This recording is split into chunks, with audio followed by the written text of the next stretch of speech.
Rest in peace, Jay Briscoe.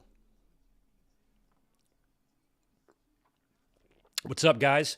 Wasn't planning on being here tonight. I had to work, but once I saw Tony Khan announce yesterday that we're going to get a Mark Briscoe and Jay Lethal match as kind of a, I don't know, like a Chris Benoit and Bret Hart, Owen Hart tribute match on Nitro that we saw back in 1999. That has these vibes to it, and I think it's going to be really special. So once I saw that match was made, I told work, I'm not coming in. I'm going to come hang out with you guys and watch AEW Dynamite tonight live, even though it's a very busy week here on the channel. Royal Rumble week. We've got predictions and a Q&A coming up tomorrow night, as well as Royal Rumble live reaction on Saturday. We're going to be here to watch the whole thing. So I figured I would skip Dynamite tonight, but given everything that's been going on, I figured, and us missing last week for a Dynamite watch-along, I wanted to be up here and watch this. It should be awesome. Stacked card, I should say. We got Darby Allin and Buddy Matthews, which I guess is still going to be the main event tonight for the TNT title. We got Jungle Hook taking on Paige and Hardy, Brian Cage and Bryan Danielson. That one's interesting, especially with the situation surrounding Cage's contract. We got Le Sex Gods against Starks and Andretti, some family therapy for the Ass family, and we've got Ruby Soho taking on Toni Storm one-on-one that was changed from a triple threat. Britt Baker, I guess, got injured, and she is now out. So it doesn't look like they bumped any of these matches to make room for what we're going to see later with Jay Briscoe and Jay Lethal. So it looks like all of those other matches have remained intact. AEW did not have a an updated match graphic vertically or horizontally with those guys. So I just went ahead and added that separately. So anyway, we're here now. Good to see you guys. Happy Wednesday to you. Let me do some quick shout outs here as Big Bang Theory wraps up and Dynamite begins.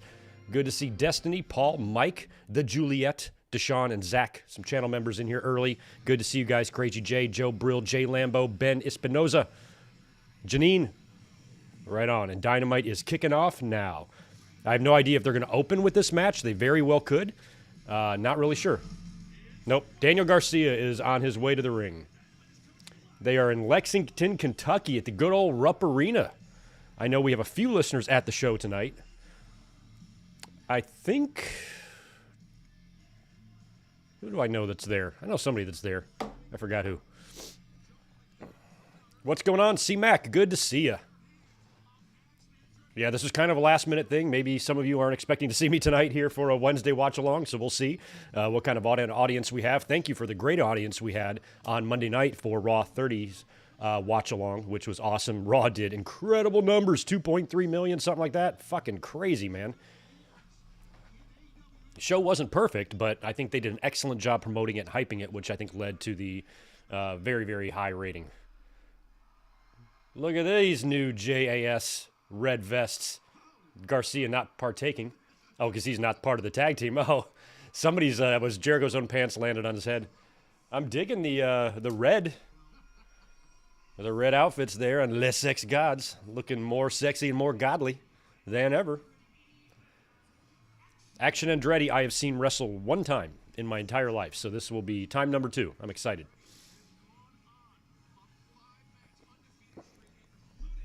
Three 3-0, I believe it said, right? In AEW. Not bad. Starks and Andretti.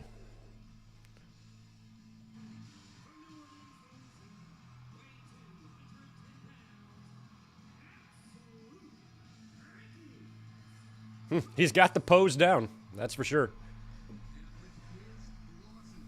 Nice, Joe Brill. You're going to Dynamite in St. Louis on March 29th. Ooh, that's a Wednesday before WrestleMania.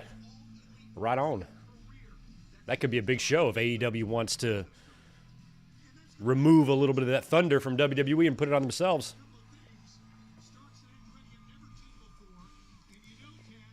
Because WWE will have a lot of thunder going into Mania, I believe, with or without a sale. We're going to do a lot of talking tomorrow night, too, during the Royal Rumble predictions. Last weekend, I was just sick and head cold, and we did not get into as much detail on certain things that I wanted to. So tomorrow's Royal Rumble predictions and Q&A is going to double kind of as a podcast, too. We're going to get into wrestling news, talk about the Rock's situation with WrestleMania, contract news, anything else that's been going on that I missed. We'll get into tomorrow night, as we have Action Andretti and Sammy Guevara kicking things off.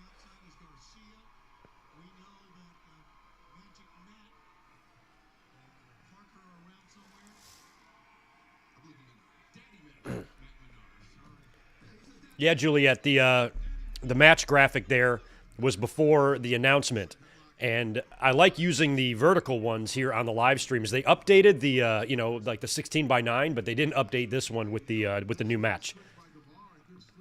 But it sounded like it was still a no-go on the Briscoes even after Jay's death with Warner Brothers Discovery.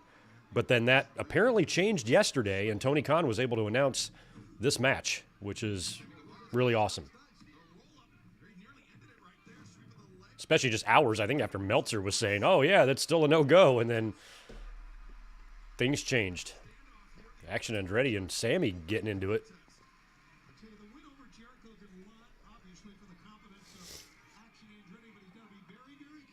No, I don't think this is really a tribute show. I think this is just a tribute match. This, like I said earlier, this reminds me a lot of what Chris Benoit and Bret Hart did on Nitro a few months after Owen died. They were in the Kemper Arena where he died. That's where Nitro was. And Benoit and Bret just had a nice match, just all as a tribute to Owen. It was a match for an audience of one that night. And I think Mark and Jay will do the same thing here for Jay.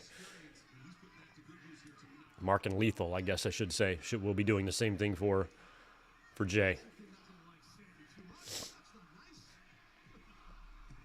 Sammy sucks, Chance. Sammy's all right.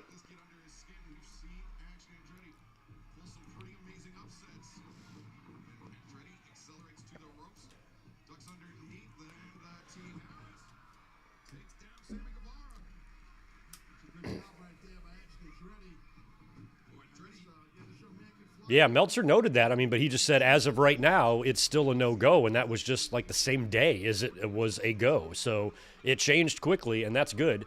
And no matter what you say about Tony Khan, without knowing the full story here, one would assume he would be the guy to thank for this. One would assume he went to bat for the Briscoes, and he was able to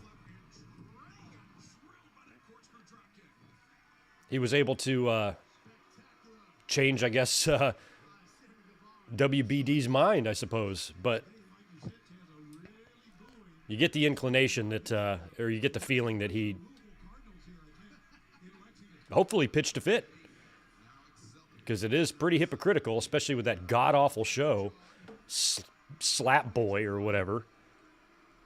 And the fact that that ridiculous company thinks that it's okay to have Dana White having a show where you slap the shit out of each other after what he did, and not Jay Briscoe, was a source of great frustration for many fans. So happy to hear that sane heads prevailed there. We had a lot to say about it on Saturday and how fucked up it was. So I'm glad that there was a change of heart. No sense in complaining about it now. The point is, going forward, it will be okay for Mark Briscoe to appear, and that's all that matters.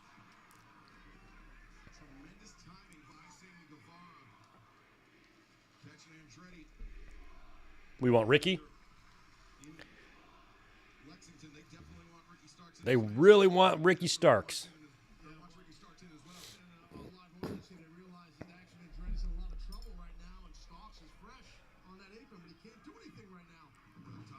Wow. He flipped right out of the Rana. What's up, Victor Cologne? Good to see anybody else chiming in too, showing up. I'll take those thumbs ups. Those likes would be great.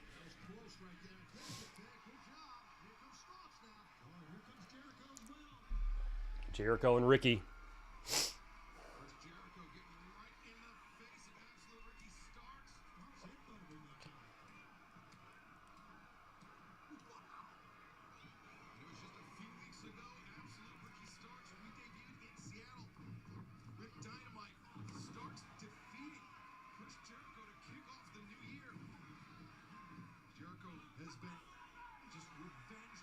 Oh, nice. I thought he was going for the drop kick.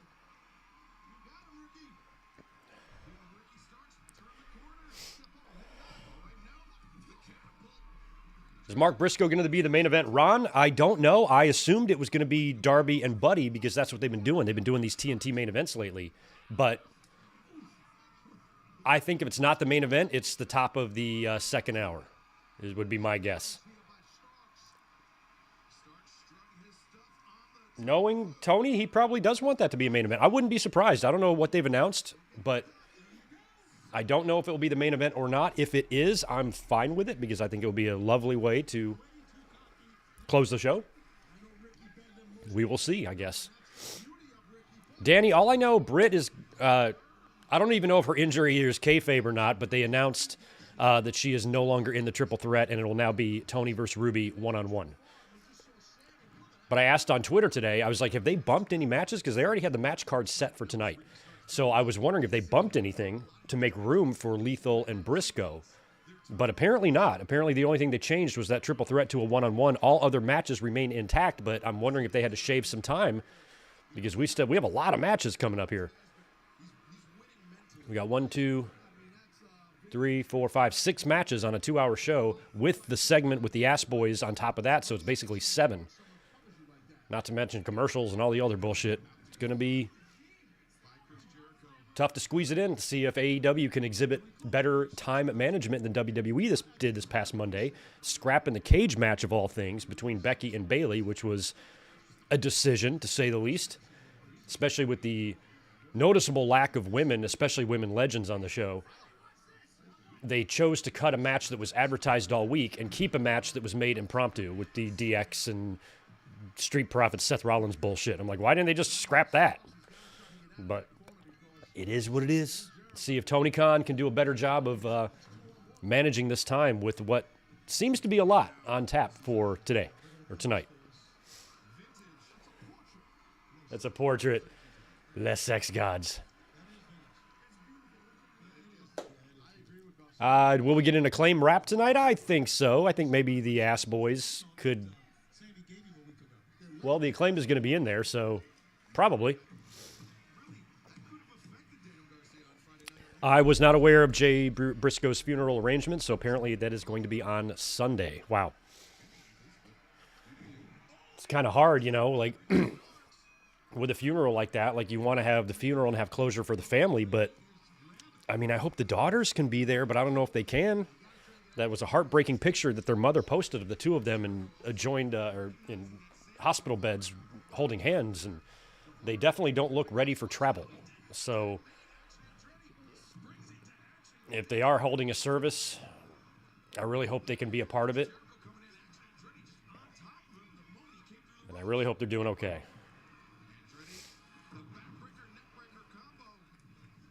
It's like having to process what happened to you, the pain you're in, and the road of recovery you have ahead of you, along with processing the death of your dad when you're a child. It's just not fair. Those girls don't deserve that. Oh, my God. Andretti's on the move. Do we want an Andretti and Darby match? We want that, don't we?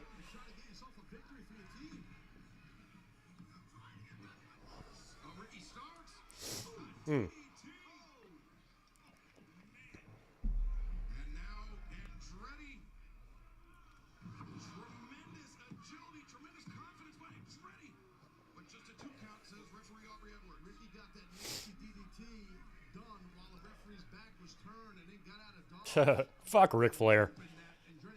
For a dude that's so hard up for money all the time, I wish we could just pay him to shut his fat trap. God, he's such an asshole. He was criticizing Takeshita's chops against Danielson, which were fine, by the way. But criticizing the ring work when you're old, 70-plus-year-old ass and trying to have a match where you nearly died, you could barely breathe, you're choking, you're stumbling, you're falling. You're going to criticize some young kid who's respectful, humble, hardworking, willing to listen. He responded to Ric Flair with the utmost respect and kindness. Something that Ric Flair has no idea how to comprehend. Oh, Jesus, nice spear.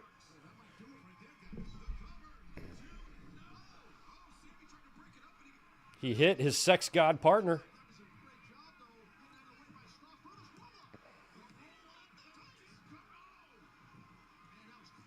I forgot what Sammy Guevara on Twitter the other day said. He was 15 when something happened, and whatever he was referencing was something that I feel just happened. I'm like, God, he's so young. Sit down powerbomb on Jericho. Kick out by Chris. Nice, Ron Stout. Just bought a Jay Briscoe tribute shirt from Shop AEW. We did a nice charity stream for Jay on Saturday. We donated all the super chats to their FundMe page. Thank you again to everybody who participated in that. I took all the super chats and matched it with the same amount with personal money, and we sent it all over to the family. Anything we can do to help, because they have surpassed their immediate goal, but still,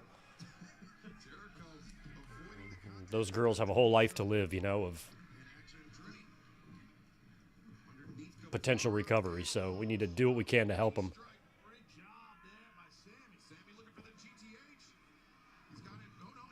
I kind of like Jericho and Sam. Oh, kind of look like they're wearing like Cobra Kai pants or something. Or maybe the Braun Strowman pants.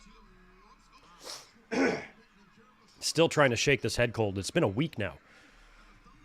I took some Dayquil earlier, and I'm drinking a beer. That can't be good, right?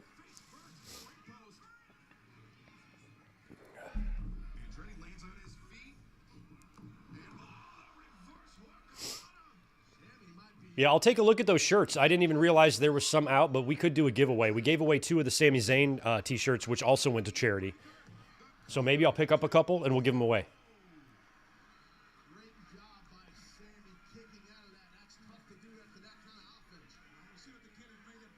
Check out do you see the little tiny Darby Allin?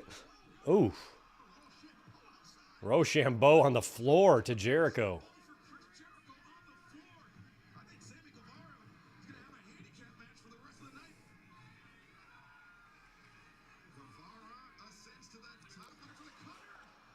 Wow, he caught him in the cutter. Looks like he's kind of got the bat. That's it. Now Sammy's going to hit the whatever the fuck it is. GTH. Sex gods for the win. Yeah, I apologize for the sniffling. It's driving me crazy, trust me. It sucks when you're a podcaster and you have that nasally sounding voice. I had to stream Sunday, Saturday, Sunday, and Monday night, all with that shit. So I'll be happy to get this week behind us, and hopefully by the time we're watching Rumble together on Saturday, I will finally sound like a normal human being. But once a year on this channel, I tend to get sick for about a week or so. Happens every year without fail. And I have to do a string of shows sounding like a Fran Drescher. Google her, kids. Yeah, having a cold in Cali sucks. Yeah, we've had some chilly nights here. It's been like low 40s, high 30s at night. About 65 during the day. I know that doesn't sound bad to the rest of you, but it's chilly for us. And I work outside. My restaurant's mostly outside, so I'm always outside. Main event. There we go. Main event. Mark Briscoe and Jay Lethal will be the main event. It's cool.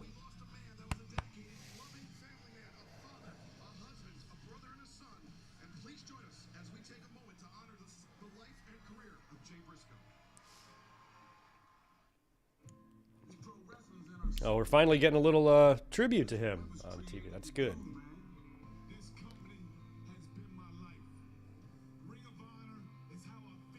It's fucking tragic, man.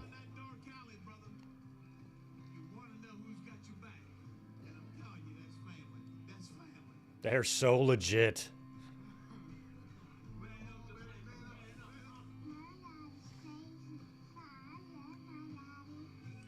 Did she say my daddy's crazy, but I love my daddy?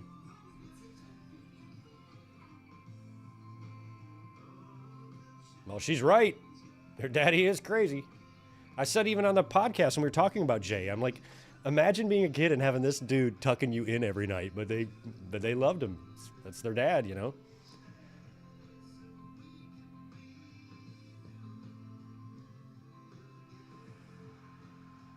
That dog collar match.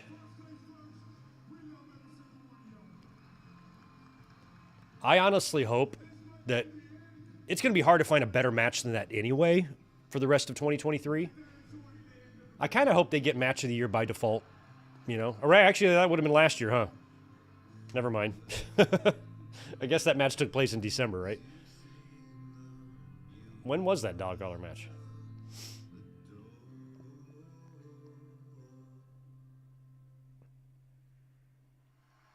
Well, that's very touching.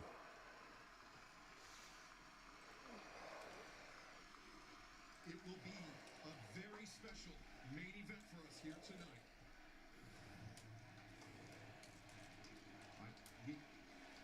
It will be a very special main event for us here tonight. Mark Briscoe and Jay Lethal one-on-one.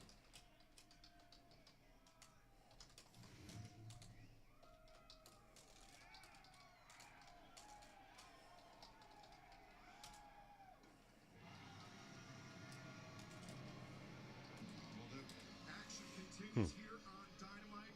And coming up next, as you saw, the TNT Championship match. Buddy Matthews of the House of Black accepting the challenge by Darby Allin.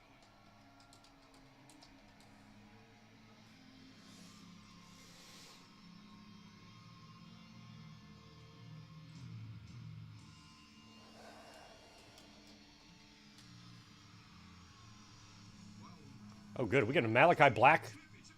Oh no, we're getting the TNT match. I thought it was Malachi coming out alone as Buddy. All right, so it's the TNT title match now. This probably was going to be the main event prior to the Briscoe and Lethal match being announced.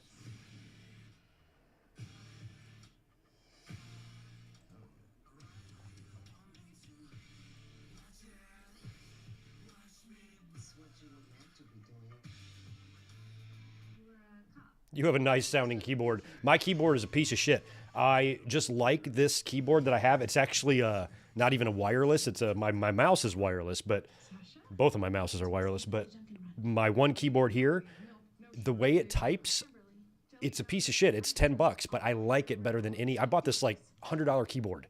Beautiful wireless keyboard with every gizmo, and it would make you lunch if you pushed the right button. It would go downstairs, cook you a sandwich. But I hated it. I didn't like the way it felt. I didn't like anything about it. So I just pulled out my keyboard that came with the computer and plugged that in. I've been using it ever since. And it's loud, but it's easier for typing. It's low profile. That $100 keyboard, by the way, is still in the box. Never sent it back. Maybe I'll find a use for it.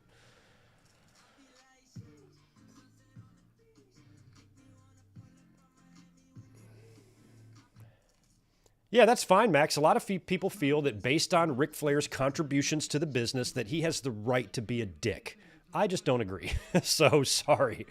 Ric Flair has always got something nasty to say because he's insecure and he still has this desire to be in the spotlight and be important and being relevant. And he has the craziest critiques for people. And when it comes from somebody like Flair, who's just old and bitter and clinging to the past to the degree that he is, plus his personality, it'd be one thing if Ric Flair was any other legend, you know, that doesn't have the reputation of his. You know, if this was Tito Santana going on a podcast and criticizing Takeshita's chops, that's one thing. But you got to consider the source. You got to consider the mouth that it's coming out of. The mouth is connected to a head that's full of bullshit. Everything the guy says now is ludicrous. And he's always got some assholish critique when he's really got no business doing that at all. He lacks the respect for the new generation. And like I said, Takeshita handled himself way better than a lot of, you know, these legends act. He was humble. He was respectful. Yes, sir, Mr. Flair, I love your career. I will do better. But I told Takeshita, you don't owe this fucker anything. Fuck him. Fuck him. Fuck Flair. I'd always believe that legends have earned the right, you know, to have an opinion and to speak and stuff. But I also have the right as a fan to tell them to fuck the fuck off. And I think Ric Flair is completely full of shit, and he's so off-putting, and he's such a turnoff. And I hate that about Flair, because Flair's one of my favorite personalities ever in wrestling. I liked him better than Hogan, to be honest. But Not a fan of either one of them today. Both of them go piss up a rope for all I'm concerned. Sting is with Darby. 4-0 in 2023 for the TNT champ. Flair was not attempting to help Takeshita in any way. Flair wasn't saying anything because he has any sort of genuine concern for the business. He was saying it to be a dick, to be a judgmental fucking prick. And if fans are okay with him being that, that's fine. Greg is not.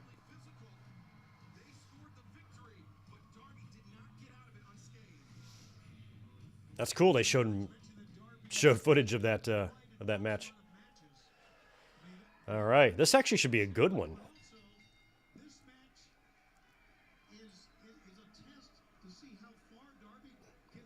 I just hope that Buddy Matthews can match up with the overwhelming power and size of Darby Allin. These guys definitely don't go to the same gym.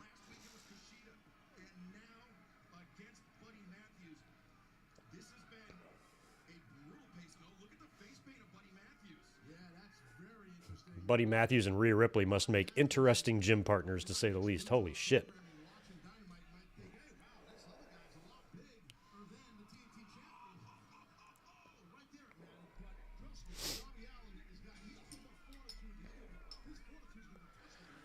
Yeah, I think Muta's final match, I think he's already had his final match as Great Muto. But as Keiji Muto, he's going to be working, Naito? In a couple of weeks, and that's finally going to be it for him? He's had 19 final matches. I kind of lost track of which one's which here. I thought the Nakamura match was his last match as Muto, as Great Muta. But maybe that was, I'm lost, to be honest.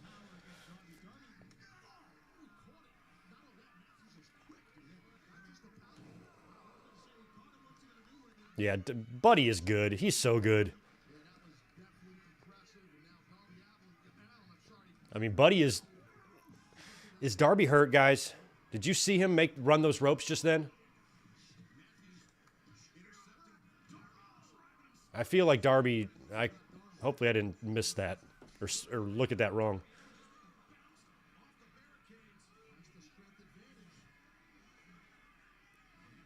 Oh, no, not on the barricade. Oh.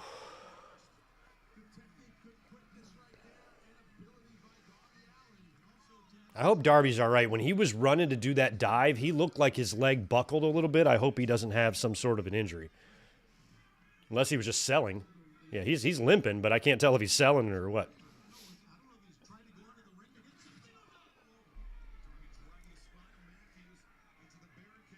I mean, Darby's style would not surprise me. Well, hopefully that's just part of the match story. I didn't catch where Buddy really went after the leg, but I think he's just selling it so that.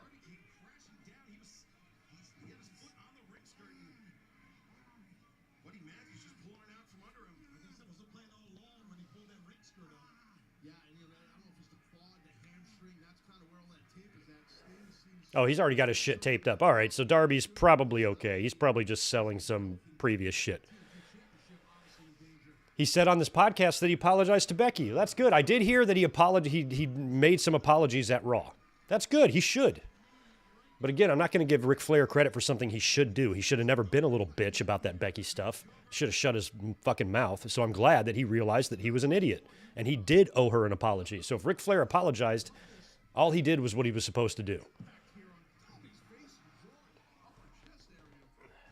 Greg no like Ric Flair anymore. I was a little worried about Hogan today. He tweeted out help and then deleted it, so I guess he's okay. He didn't really need help, but you never like to see that. Even if it's coming from somebody you don't like, you don't want to. You hope he's all right. Big coffin drop onto Buddy, who I'm surprised wasn't able to catch Darby. Well, Darby was able to coffin drop with that bad leg, so it can't be that bad. Come on, Darby. I think I can speak for most of us here in the chat that none of us are ready to see that TNT title run over yet. It's been a lot of fun so far.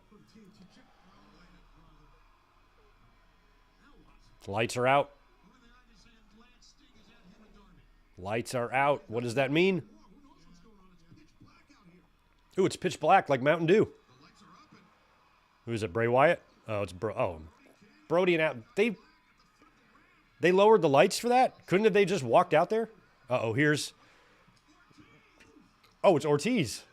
Ortiz dressed like a normal human. He doesn't even look like he's a crackhead today. I like crackhead Ortiz way better than normal substitute teacher Ortiz. Big sit down onto Darby there. You better kick out, Darbster. There he is. He's out. We might be pitcher and pitcher. Here comes Julia. Hold on to your hat, girl. Don't lose the hat. Looks good on you.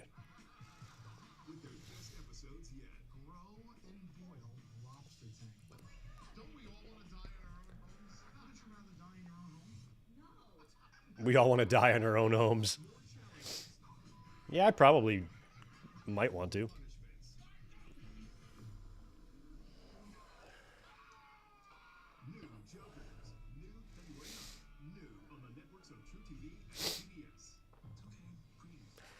Yeah, shout out to Santana. I don't know what the latest with him is. I know he got injured and he's going to be out for a while in terms of the relationship behind the scenes with Ortiz.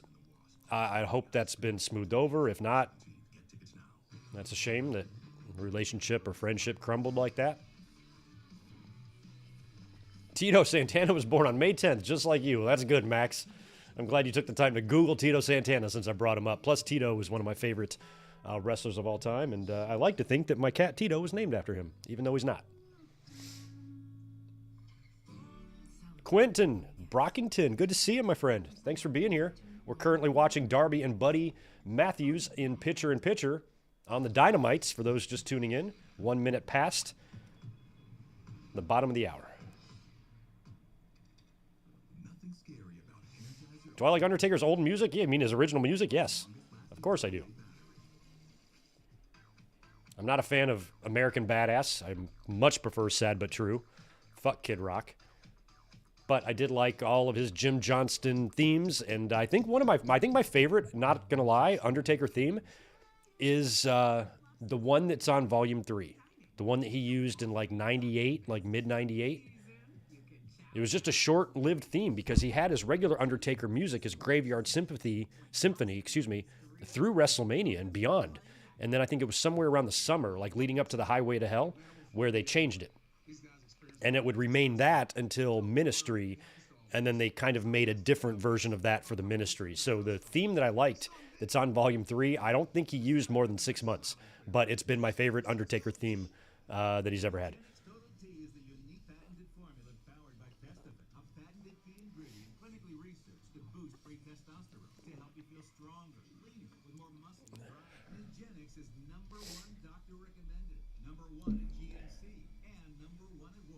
Tito's the best. 2-time IC and 2-time tag champ.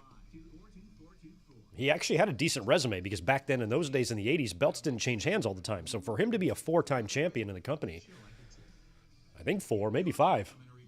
I think 4. 2 ICs and 2 tags with Martel and Gurria.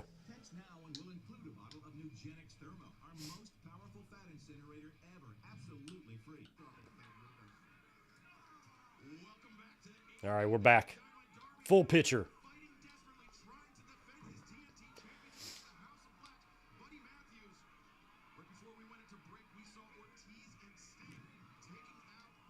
Yeah, it was good of Ortiz and Sting to kind of neutralize the rest of House of Black, so this should be straight up one-on-one here.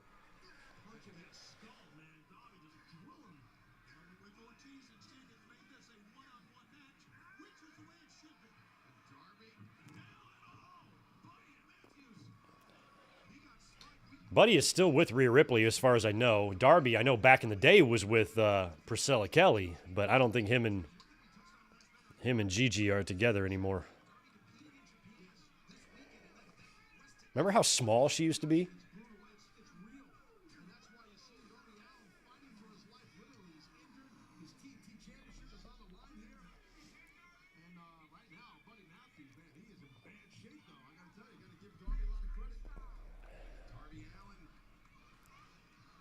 All right, Buddy's down. Darby's on the top, or middle rope, excuse me. High cross. Buddy easily rolls through that. I thought he was going to straight up catch him. Crucifix. Nice. The crucifix. I mean, it almost looked like Buddy was countering it, but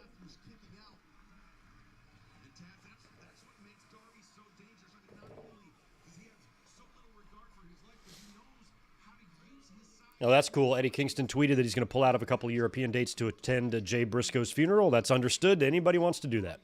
Hopefully, none of the people who booked him are pissed. I doubt it.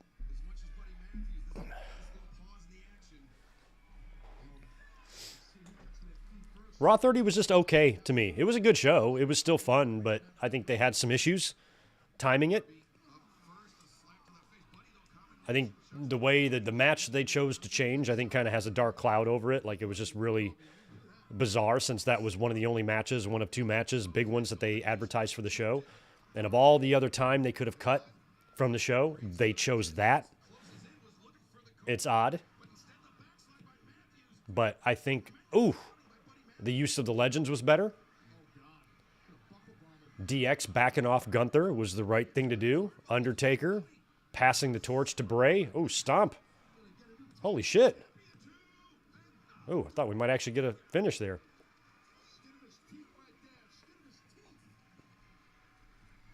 Oh, they were married? I didn't know they were married. I just thought they were dating. Holy shit.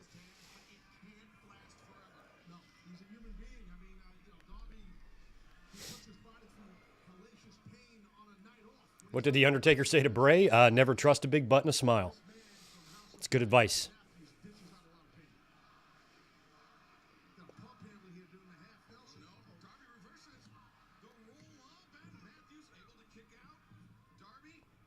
Destroyer, Code Red, whatever it's called. Buddy is so much bigger than Darby.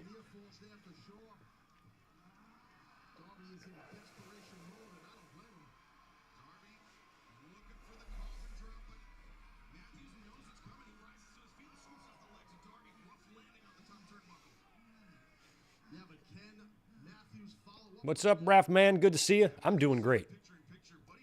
Still trying to get over my cold. I'd appreciate some thumbs up, smashes, if you guys don't mind hitting the like button. It'd be appreciated. Join us tomorrow night, Royal Rumble predictions, Wrestling News podcast, and live Q&A.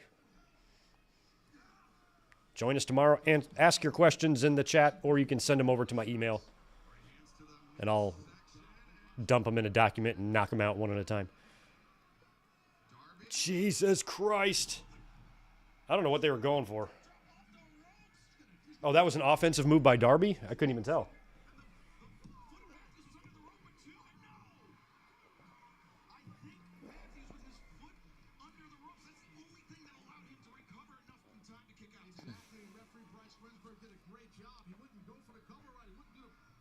Huh.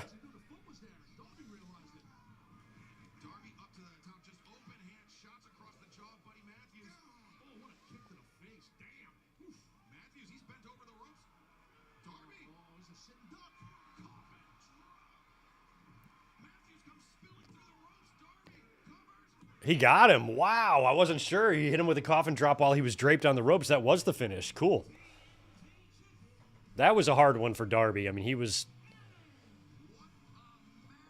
uphill battle, size, strength-wise. Plus, he's fighting a guy stronger and bigger than him who can also move around like him.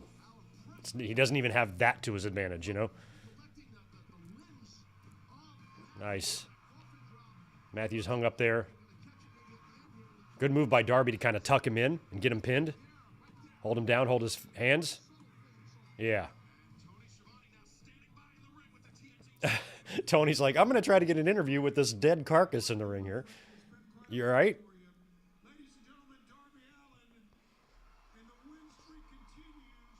Darby on a roll. Is he going to get interrupted by somebody here? Are we going to find out his next opponent for next week? That would be cool.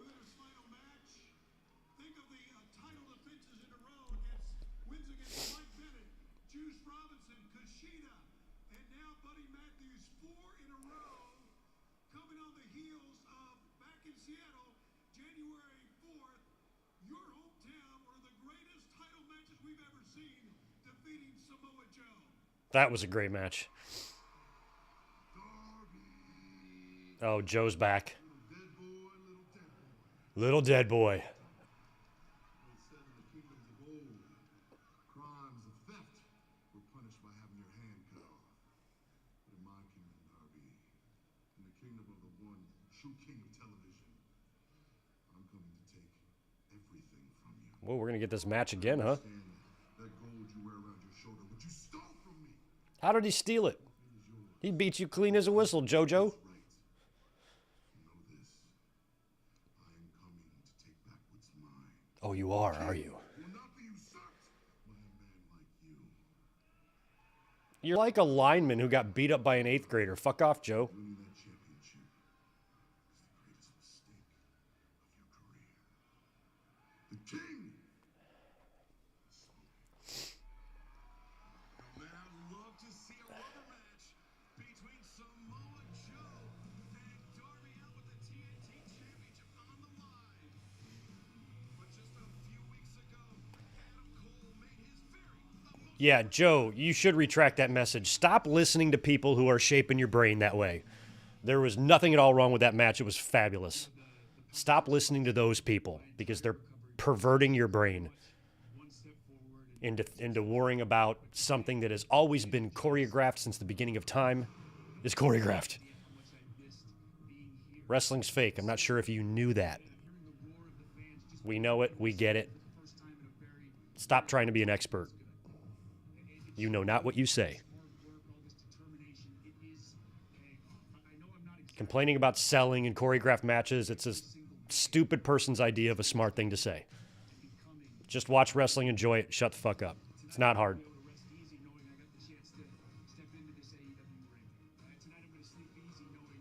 So good to see Cole working out in the ring. Looks good.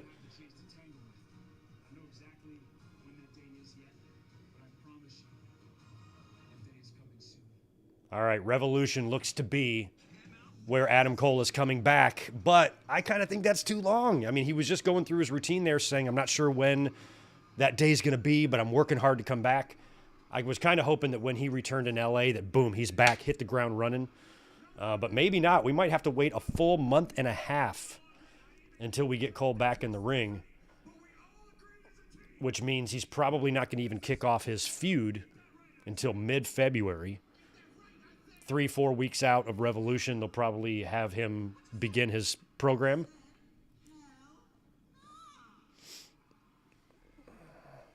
So why you wearing this shirt then? Put machete on.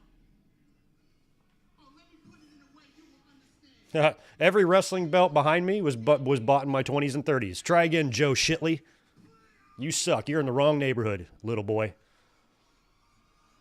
You're a buffoon, and anyone who thinks like you is a buffoon. So go fuck your mother. She's probably already your cousin, so what's the difference?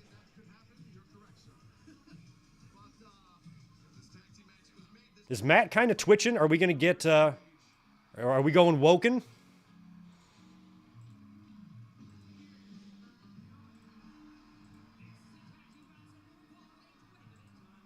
Joe Shipley, people like you are a dime a dozen. You're everywhere.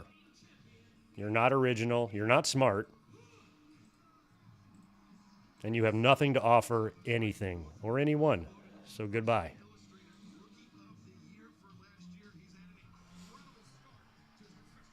Language. Juliet, have you been to this channel before? I try to keep it PG-13, but every now and then F-bombs come out. Y'all can handle it. You're big boys and girls. Can't handle an F-bomb or the word shit.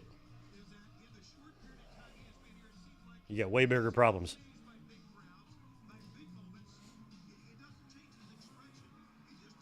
I like it's funny seeing Hook walking around to Jungle Boys music. Jungle Hook. The Pussy Smashers. The Pussy Slayers. Ethan's tagging in Matt. He's been teasing the broken Matt shit on being the elite a little bit, but I don't even know if we want that back. Do we? Do we even need broken Matt at this point? I mean, it was fun while he did it, but it seemed like it was only good in Impact, and when WWE finally got their hands on it. Of course, they WWE'd it. And then even in AEW, you know, he was kind of doing it during the pandemic, and it was just, you know.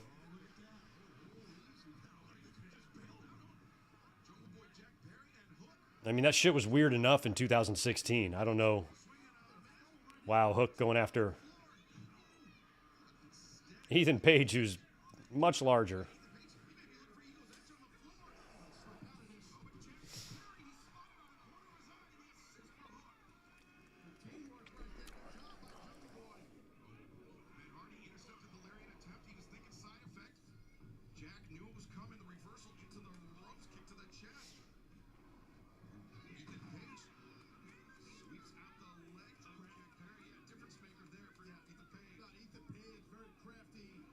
This is a match I feel like they could have just straight bumped to Rampage.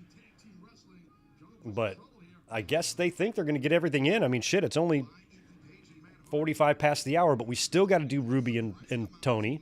We still have to do Cage and Danielson, and we have to have that family therapy bullshit happening all before we get Lethal and Mark.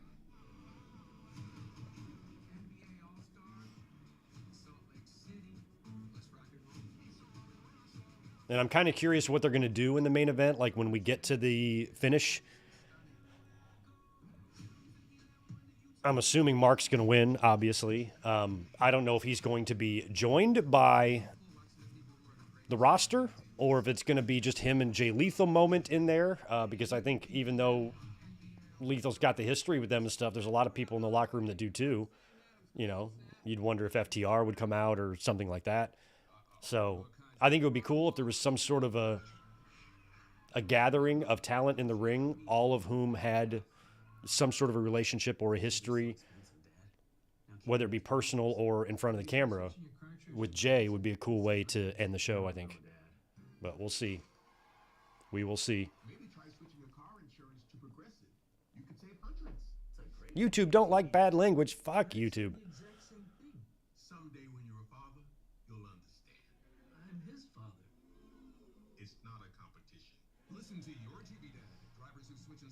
I look good for 20. I wish I was 25. I bought that winged eagle. Oh, the belt's not even. Oh, the funny thing is my belts aren't even visible. This bullshit, these are fake little toys. I've got real deals on the wall there that our little friend over there didn't even see. Now, those guys I bought in my 20s and 30s. I bought I got that TV title, the WCW TV title, in 1999. I was 22. That belt's 23 years old. Get my shit to focus. Focus. Oh, yeah, Vince has got another lawsuit. Big surprise. Yes, Roderick, please let JBL and Ron Simmons know about all the profanity being used here, because if there's one thing those boys don't like, it's swearing and drinking beer. They hate that stuff. They're probably going to come beat me up, drag me to church. Speaking of which, I'll go get another beer.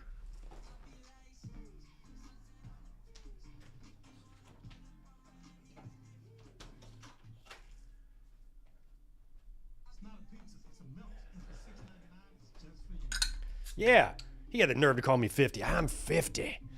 I'm going to be 50. And you know what? I bet you I'll be in better shape than Joe Shipley was when he was 20.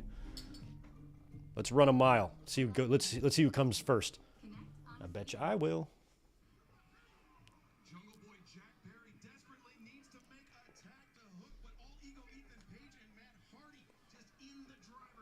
The right to censor.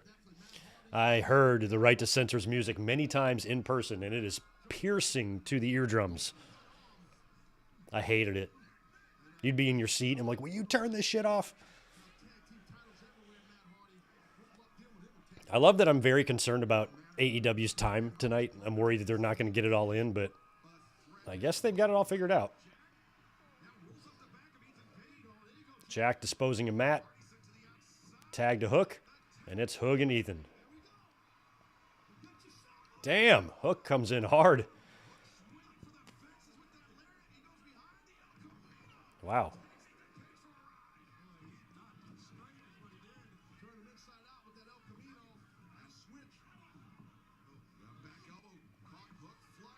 Wow. Look at Hook go.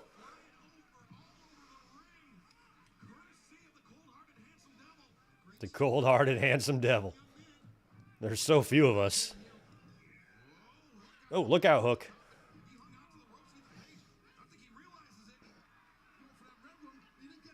Nope. Red drum missed. Small package onto Ethan.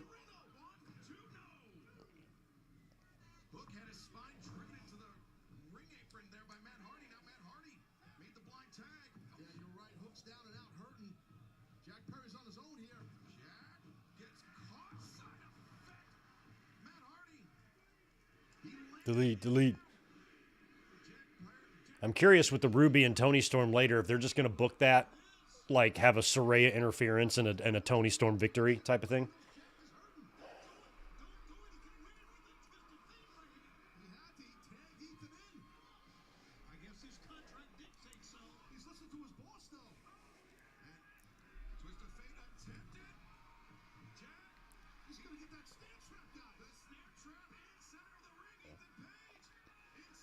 I don't know if Reg made the IC title or not, William. I think he did. I think he designed that, but I'm not totally sure. I don't think he made the television title. Ooh. And I don't know. He might have done the Winged Eagle. I don't know. I don't know who designed the Winged Eagle.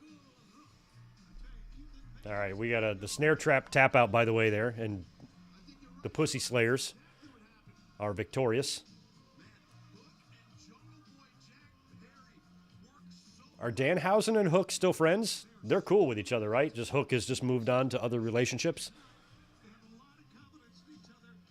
But they sometimes still enjoy a bag of Lay's together.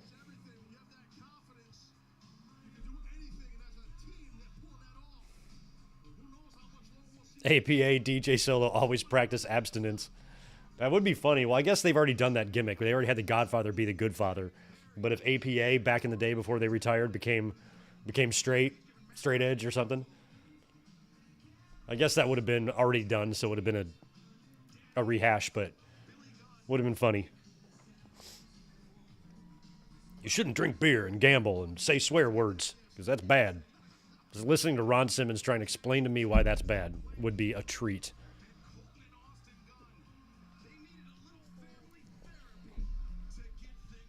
James, I could have a 3-hour podcast on the favorite moments in wrestling I've seen live.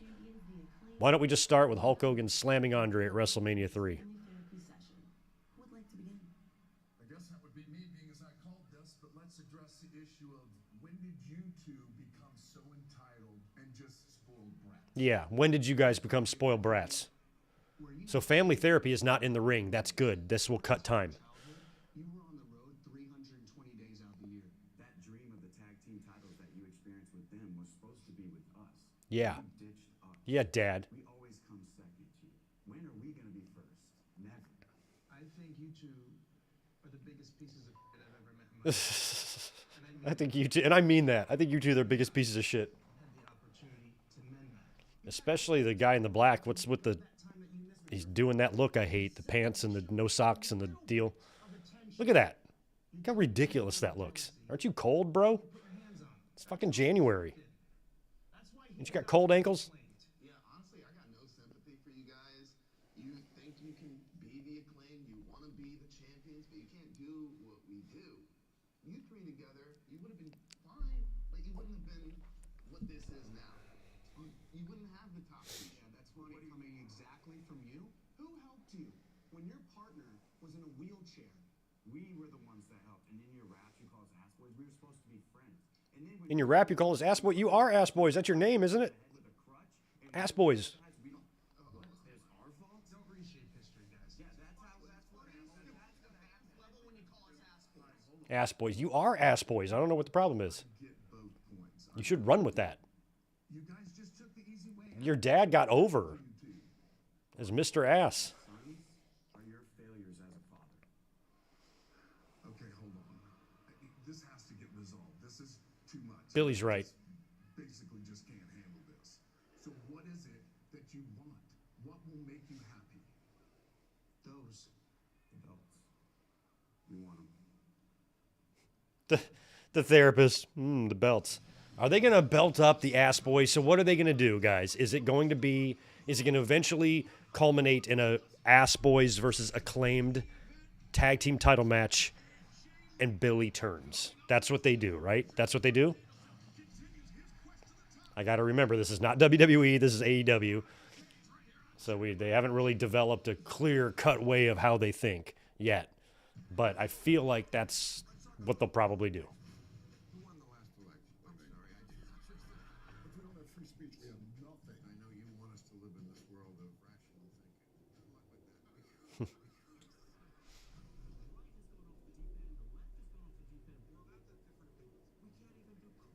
that. Yeah, I think like it's going to be Ass Boys and Papa Ass reuniting at some point as they win tag team championships. And that will be kind of pretty cool. One of the best tag team wrestlers of all time, getting to watch his sons become tag team champions. I kind of want that for Billy. Even if I don't give a shit about either one of the Ass Boys, I kind of want that for Billy. Because Billy's awesome.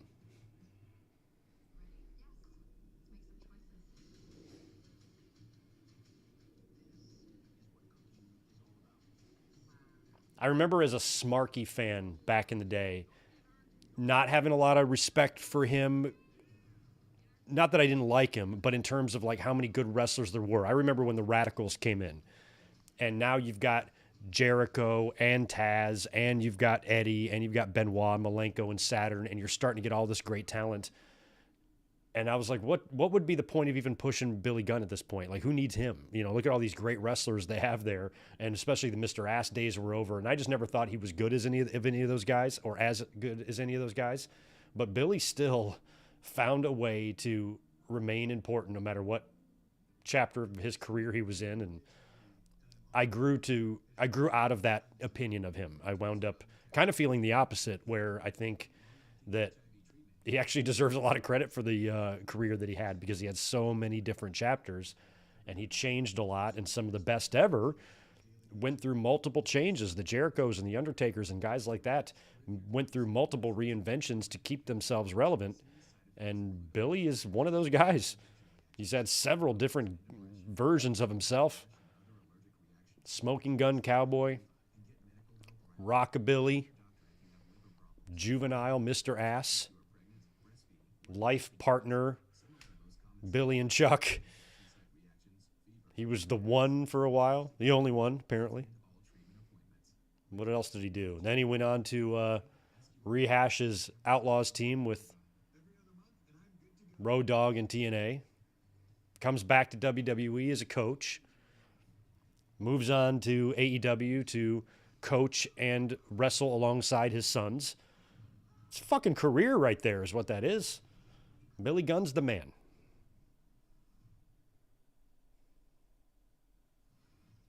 Welcome back to Dynamite, everyone. Oh.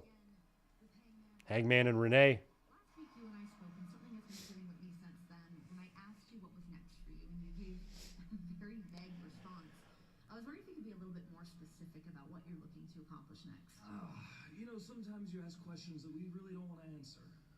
And I don't want to get too far into my personal life, but we'll talk about wrestling.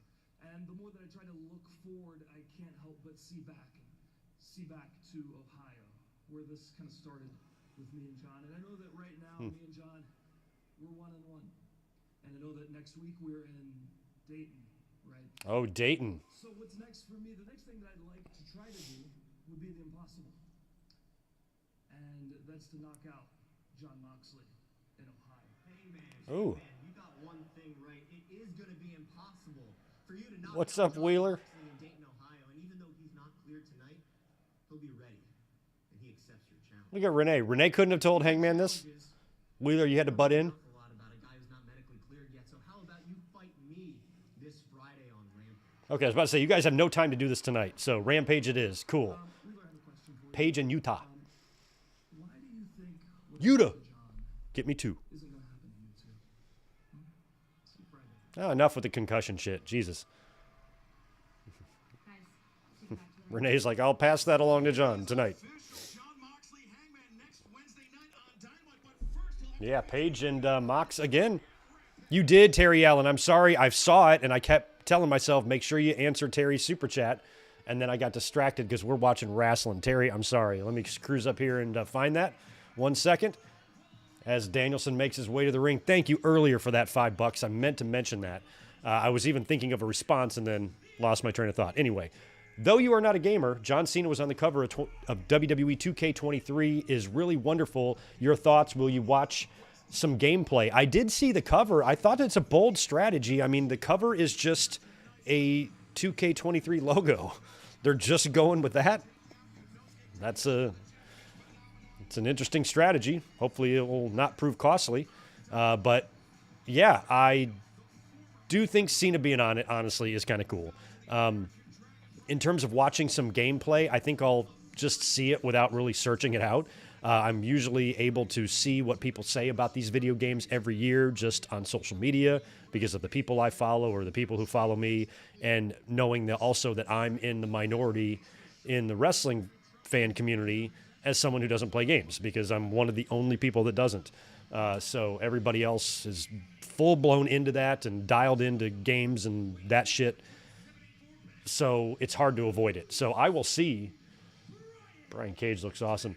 I will see a lot of gameplay from that, but I really don't know what's considered good and bad, Like, it all looks the same shit to me, but I can't really tell. So a lot of times when I hear critiques or issues with the game or problems or bugs or stuff they need to work out, it always seems really bad. So I just hope the best for you guys, for people who game and look forward to these games every year. I really hope that they're good and they don't suck. So we'll see. But thank you for that. And thanks for the $2 to remind me about the $5 you sent earlier. Sorry for forgetting.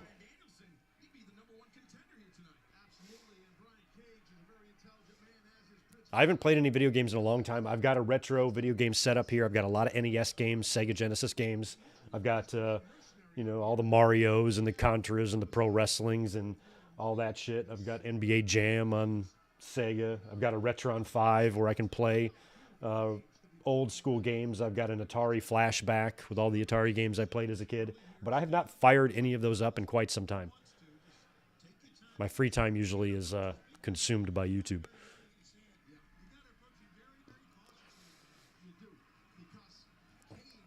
Or my free time sitting around on my ass, I should say, is confined to YouTube. This is a very big mismatch here. Danielson and Cage. Cage is dominating so far. Cage's contract apparently is up right around the corner, and he's currently a trios champion in Ring of Honor. So if he's not going to stick around, he's got to cough that belt up real soon. And Danielson's had some great matches on this road. He's beat Takeshita, and then last week was what, Bandito? And this is the American Dragon Bryan Danielson taking on Brian Cage. I'm Excalibur, joined by Toni Schiavone and Taz, and this is AEW Dynamite. Big chop to the chest by the machine. I know, Crazy J. I know I missed out on a Nintendo 64. I never had it. I was already out of the video game playing market by the time that thing came around. Never had a GameCube.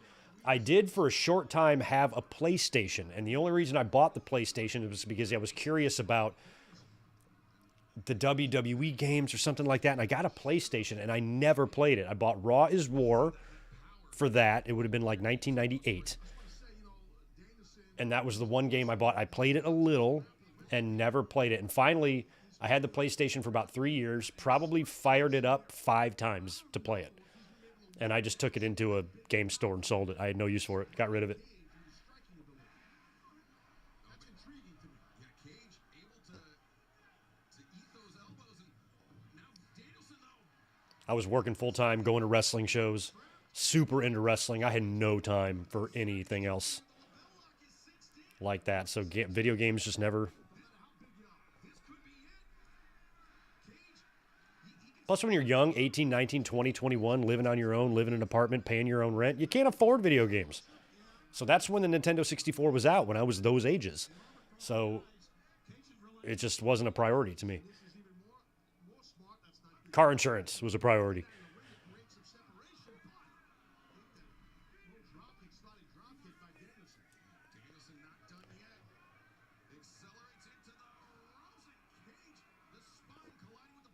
Back then, I didn't have my shit together the way I do now, so it was paycheck to paycheck, broke all the time. It sucked. God, Danielson, Jesus. Luckily, he was landing on a target as big as Cage. But every time Danielson does something crazy, I worry. Do you guys think Brian Cage, do you guys think he works out, or? He might do the 8-minute abs thing. He's looks in pretty decent shape. I wouldn't be surprised if Brian Cage goes to the gym sometimes. Monthly, once, twice a month.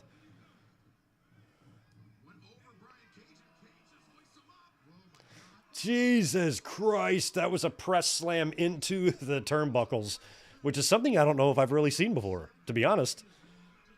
It might be something Cage does. Nice Mohawk game on Cage. Okay, guys. 1,000 likes. I will grow the Brian Cage Mohawk. I feel confident we won't accomplish that, so.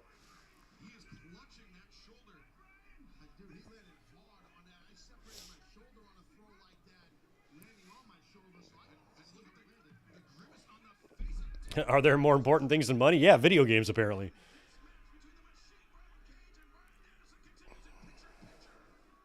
Actually, I think everything is more important than money, to be honest with you. Unfortunately, you can't have a roof over your head without it, so it's one of those things that you can't avoid. Something that you just need, but I think a sunset, fresh air, warm breeze, a bird chirping, any of that shit. Having friends. Doing stuff. All of it's better than money.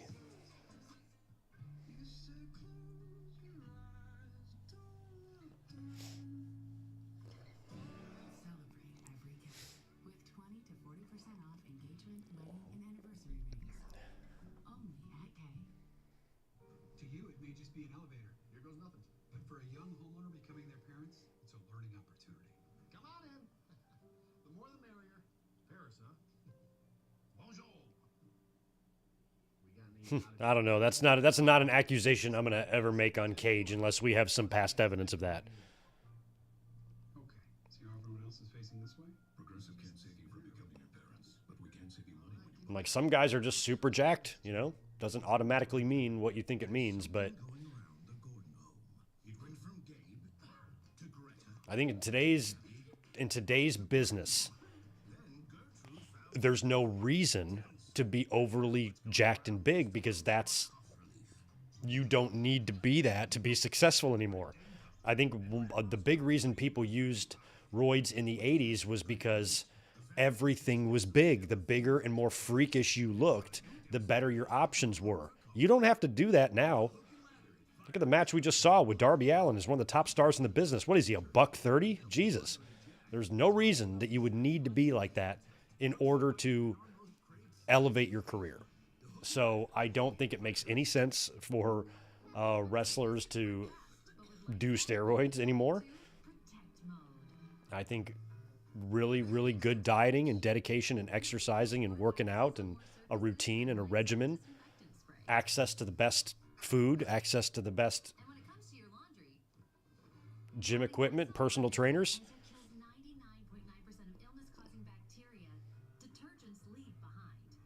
I think you can achieve the look that Brian Cage has with that.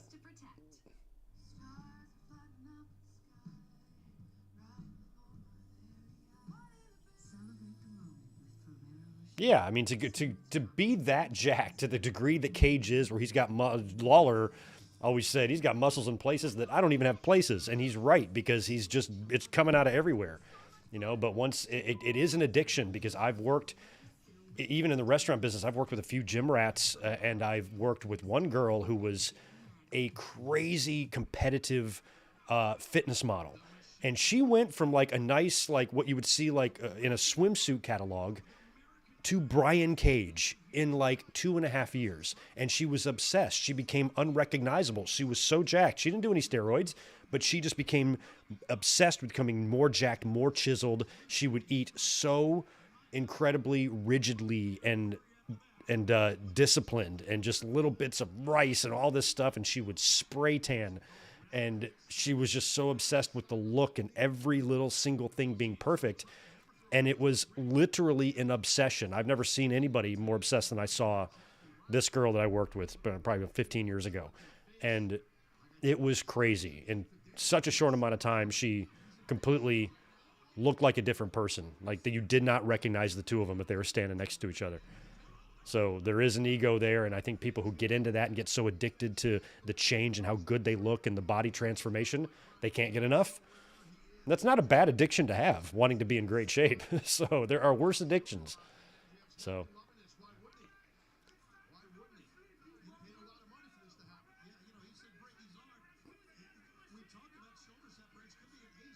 Jesus, look at this suplex. Good God, he's so strong.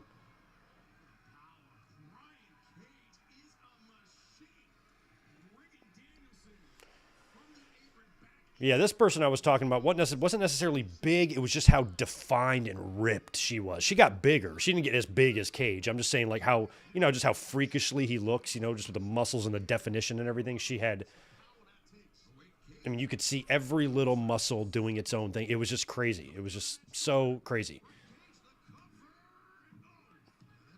I'm like, what a weird hobby, but I can't criticize anybody's hobby. I used to be like an amateur, semi-professional bowler. I've loved pro wrestling, and now I stare at a camera in front of YouTube for hours a week. So I'm not one to criticize somebody's hobby. Oof.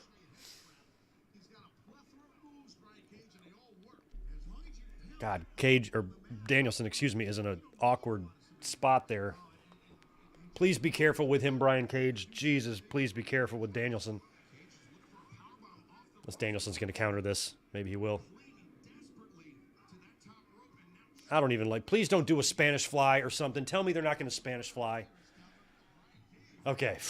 I can't handle that. Oh, he's going back up there. He just hit Cage with a kick or running knees or something. Is Danielson going to go back up? He is. Oh, God. Don't Spanish fly. Okay, superplex. I can handle superplex. That was perfect. That was Bret Hart would be proud of that superplex, the way Danielson executed that on Cage. Holy shit, that was perfect. Didn't even look like that brutal of a bump.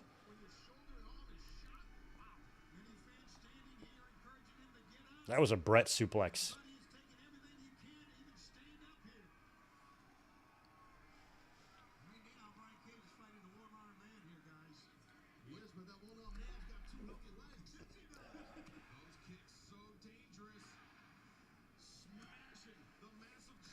Oh, I also took 4 years of drama in high school, so yeah, I've had some interesting hobbies.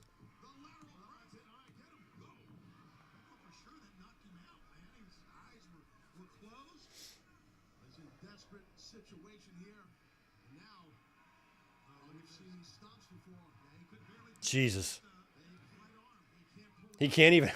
Cage is so big. He can't even, really execute the stomps.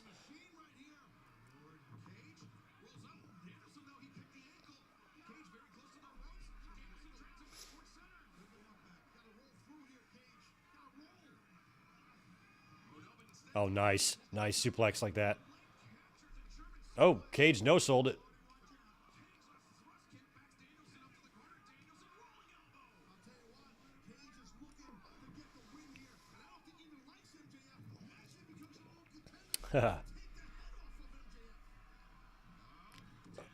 Buckle bomb into a power bomb.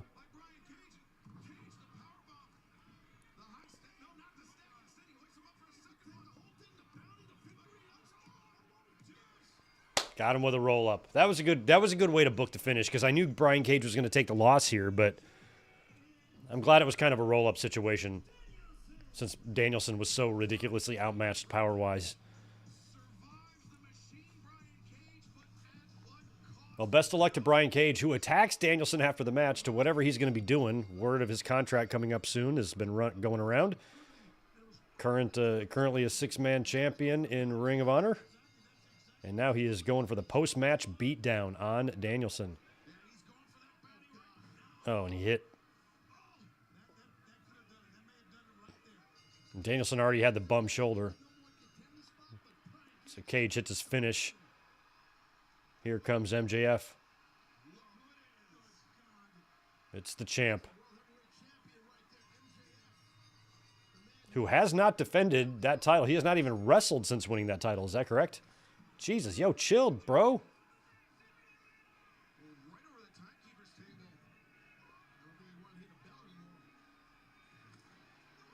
Jesus.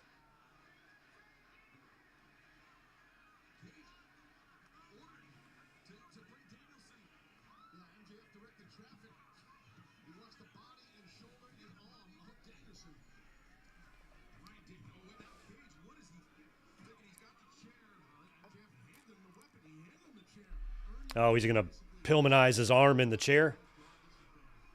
Oh, God.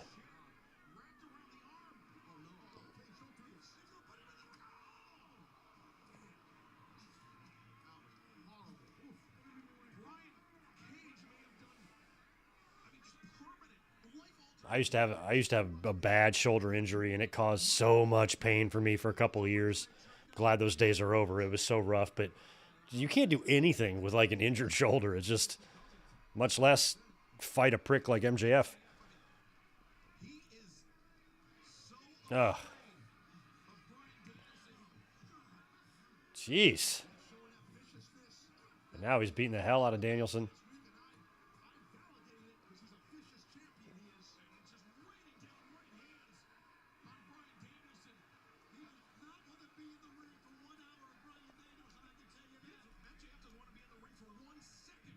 Yeah, he knows Iron Man match is... Oh, they're going to do this too? Oh, no.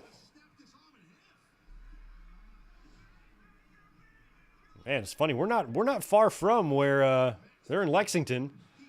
Pillman's from Cincinnati. That's not very far to be Pillmanizing people's arms and legs here. Oh, here we go. Yeah. Is he going to chop him?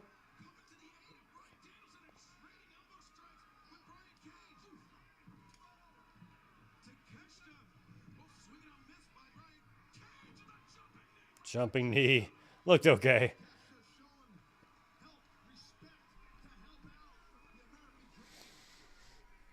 Yeah, the bell can get annoying. I'm okay with ringing it a few extra times, but sometimes during beatdowns or some shit going on, they'll just constantly ring the bell. Like, what do they think the people involved in the beatdown are going to stop? Oh, hey, guys, the bell's ringing. We have to stop the beatdown. Oh, okay, I didn't hear it. Sorry. So all you're doing is annoying the shit out of the fans, but maybe it could also be used as a signal to the back. Hey, we got problems out here. Send the troops. So I guess there's a purpose for it, but yeah, it's annoying. Takeshita is here to save Danielson. Good job. It's a little over an hour right between Cincy and Lexington. Okay, so that's not even very far. It's closer than I thought. Geographically, I knew they were close. I didn't know they were that close. Wow. Cool.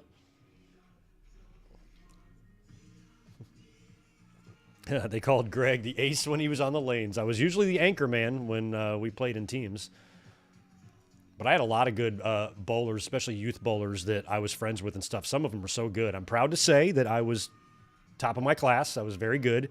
Most years in the leagues and stuff, I would win high average and usually high game. Not every year, but most years. But I'd always place in all of those. But we had some really good bowlers, especially, in the Southeast. I swear, like North Carolina has just got some good bowlers. We used to travel and go to these tournaments that were set up pro style. And, where you just bowl like 30 games in a weekend and keep cutting the field. And I would make it all the way down to like the final 8, final 16 a lot of times, in these match play situations and just getting my ass kicked by some of these kids, that were a couple years younger than me that, have thrown 20 perfect games in their lives and shit, And I was like, Jesus. And I always carried over a 200 average and I was very good. But again, I didn't have the time just to dedicate 100% of my free time to practicing. And it blew my mind how good the next generation of bowlers were getting. I'm like, holy crap, they're stronger, they're faster.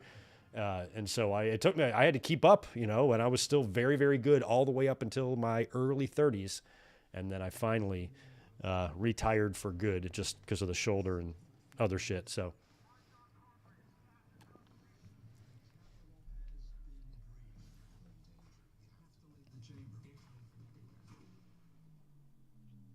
But once I got that first I bowled so many 299s and 298s before I got my first 300 game. It was crazy. I thought it was never going to happen. I'm like, I'm probably the best bowler to have never thrown a perfect game until finally it happened. And then once it happened, I ended up throwing 11 more. But it took a while to get that first one. 299s are a heartbreak, man. That's 11 strikes and then 9 on the last ball. I've gotten 298s. I bowled a 296 one time, which is even worse. 296 is even worse than a 299 because that's you get to the last ball. All you need is a strike for the first or for the perfect game, and you throw the big 4, the split. That's what I threw on the final strike, just because I choked. I was nervous. I was like, "This is it. This is it. I'm up there. All I got to do is just throw my normal shot, and I'm going to crush these pins." And I let the nerves get to me, and I missed my mark and came in light, left the big 4, and threw it in the gutter when I tried to pick it up. 296 finished with. Rough stuff. Yeah, transferring heat. That's one thing I do like and miss about the East Coast is that so many cities are close to each other. You know, you got New York and Philly and, and Baltimore and Boston, all kind of clustered up there. Down in the South, you've got Charlotte, you've got Atlanta, you've got Richmond, Virginia, Greensboro, North Carolina, Nashville, Tennessee, all kind of not crazy far from each other. In the West, you got Detroit, Chicago, Milwaukee, Minneapolis, Denver. None of that stuff is too spread out. St. Louis. We're here, it's like you got LA and San Diego, but then it's like all the way up to San Fran and then Seattle and all that shit. It just feels like everything's more concentrated on the East Coast.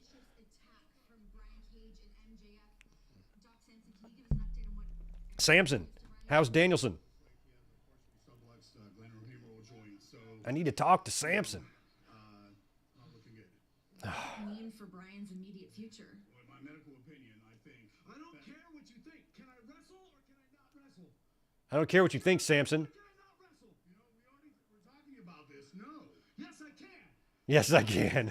A partial whatever it said dislocated. I wrestled 60 goddamn minutes with a separated shoulder. Ain't nobody stopping me from wrestling. Max, you think there's some monster behind the mask? Do you know what I think is behind the mask? Fear. Because you're afraid of getting hurt, you're afraid of being exposed, and you're afraid that I'm going to take the one thing that you value more than anything in this world, and that's that AEW Championship. But let me be honest. I'm not just going to expose you. Danielson's pissed. And what's behind that mask is a fraud. And the person who will be and should be the AEW. Can somebody remind me of the rules here? How many matches does Danielson have to get that Iron Man match? Because Revolution's March 9th or something, right? So that's still a ways off. So this whole shoulder shit maybe is a way to get Danielson off TV for a couple of weeks in the middle of this, since they don't need to have him on TV every week for the next 6 weeks building this shit. Is that what they're doing? How many more matches does he have to... Oh, he did put a date on it, February something, right? All right, we got Toni Storm and Ruby here. And we are, let's see, this is all we've got left. So they're going to get this in. It looks like there's probably going to be a match start time here for Lethal and Briscoe somewhere around, I'd say 42 past the hour would be my guess. And they'll probably wrestle 15 minutes, do a finish, and then have some sort of a moment in the ring after. But right now you're acting like some kind of misfit. Did she say homegrown idiots? Homegrown idiots. Yeah, certainly did. And I mean, that's really where Saran and Toni Storm have found common cause against the core members of the AEW locker room that have been here all along. I mean, if you count CM Punk, how many songs has TK paid for? Jungle Boy, Orange Cassidy, Ruby, Punk, The Elite. That's 5. Who else? Come on, Ruby. I've worked my ass off to be taken seriously in the wrestling When I was at Dynamite in LA on the 11th, I think that's the first time. I know it is, actually. I've never seen Ruby Soho wrestle before, I don't think. Oh, yes, I did. She wrestled Double or Nothing because Rancid was there. So never mind. I've seen her before. What'd she say? I didn't hear anything she said. The heel turn last week was oddly executed, but I'm actually fine with it. I don't care if Saraya's a heel. That's cool. She can do it. She can be a heel.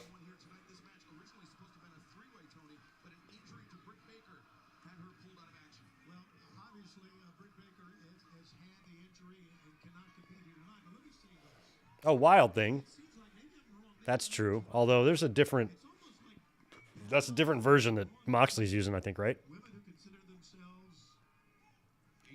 I think you're right, Max. February 8th sounds right. Because I know in that initial promo, Max mentioned a specific day. So whatever 2 Dynamites from now is or whatever, that's probably it.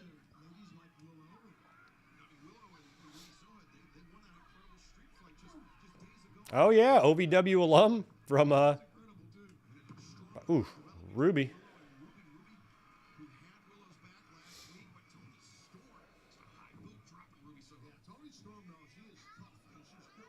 Okay, so thank you. Brian has to keep winning until the 8th to get his match with MJF. So that's 2 more weeks, right? Next Wednesday and the week after that. So now they're going to do... So I guess maybe the shoulder isn't to set up time off. The shoulder is just to set up Danielson really fighting against all the odds to get the championship match. Because I have a feeling that Danielson will be unsuccessful winning the title at Revolution. So he's going to have his moments leading up to it. But Max will pull off the victory. Curious as to how Max does pull this off in an Iron Man match situation.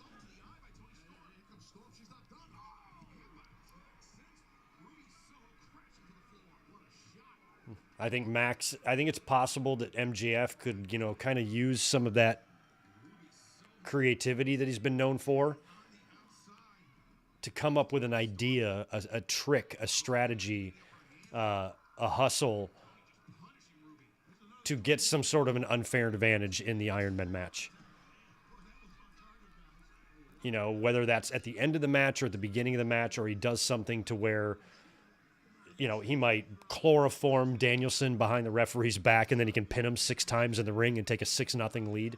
Some shit like that. Or if he's got a strategy to where if they are tied with the time running down, a tie is going to go to him anyway. So I could see Danielson maybe... Well, no, then he'd get disqualified. Let's say if Danielson is winning. If Danielson is winning by 1 fall, MJF could pay somebody to come into the ring with 10 seconds left and nail MJF and attack him. So the referee rings the bell and disqualifies Danielson for outside interference, which evens the score at a tie as the time runs down. And MJF keeps the belt unless Gorilla Monsoon comes out and makes sudden death like at WrestleMania 12. That could be a good way to get out of it that would get him a shit ton of heat because fans would feel robbed because they told the story of Danielson fighting so hard to get to that match. Then the wrestlers kill themselves out there for an hour just to give us a cheap finish like that. Could be fun.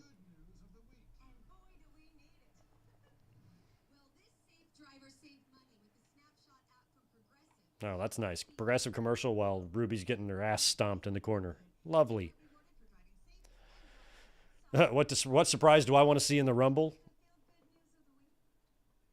Big E. I want to see Big E. I think Big E will bring the same level of emotion and surprise and happiness that Edge brought in 2020 when he returned. But not even sure if Big E is even close to ready yet. Probably not. No, Iron Man match is not DQ, Zach, because as you recall, way back in 2000, Triple H beat The Rock when The Undertaker returned as the American Badass, right? He came in the ring and chokeslammed people. Shawn rang the bell, DQ. I think DQs totally count.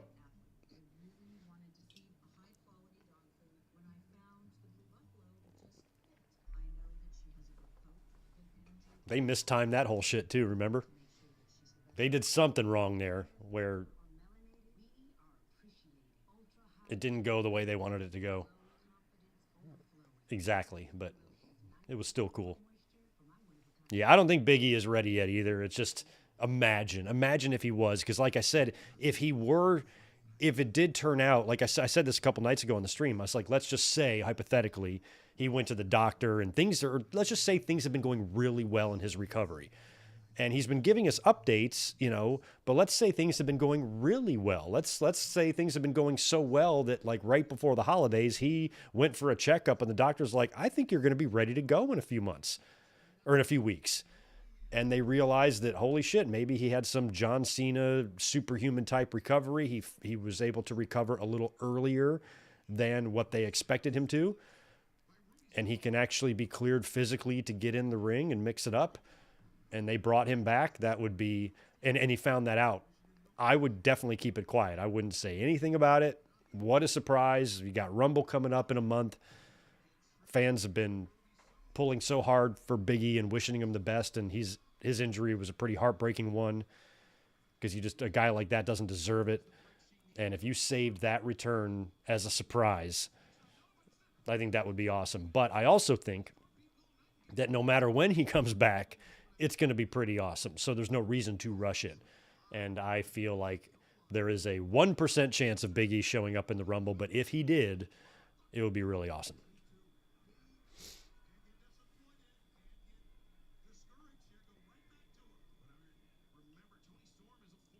Yeah, don't worry about it, Zach. That's something I could have easily seen myself saying. Because sometimes I'm like, oh, yeah. I've asked some of the dumbest questions in the chat before that I've already known the answer to. I just kind of temporarily forgot. Nice knee. Yeah.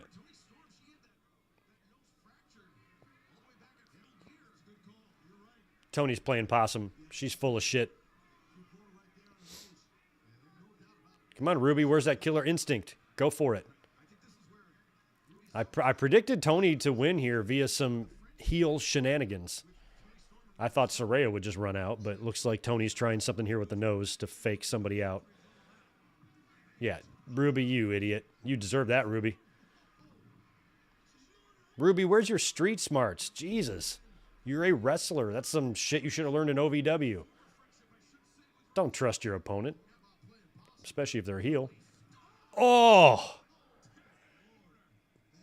Damn. That was a hip check from hell. And Ruby kicks out, to her credit. Jesus. Yikes. Oh, here comes Britt. Oh, I thought Britt was injured.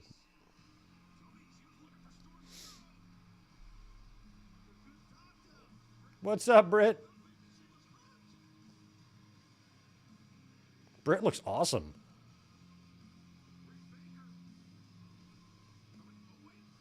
Oh, no, yes. Oh, Ruby's going to win.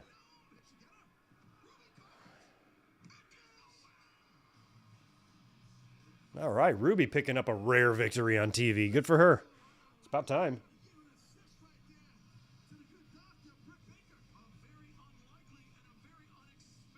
Well, I guess she did win on that bloody Rampage match. So I'm glad she's continuing to win.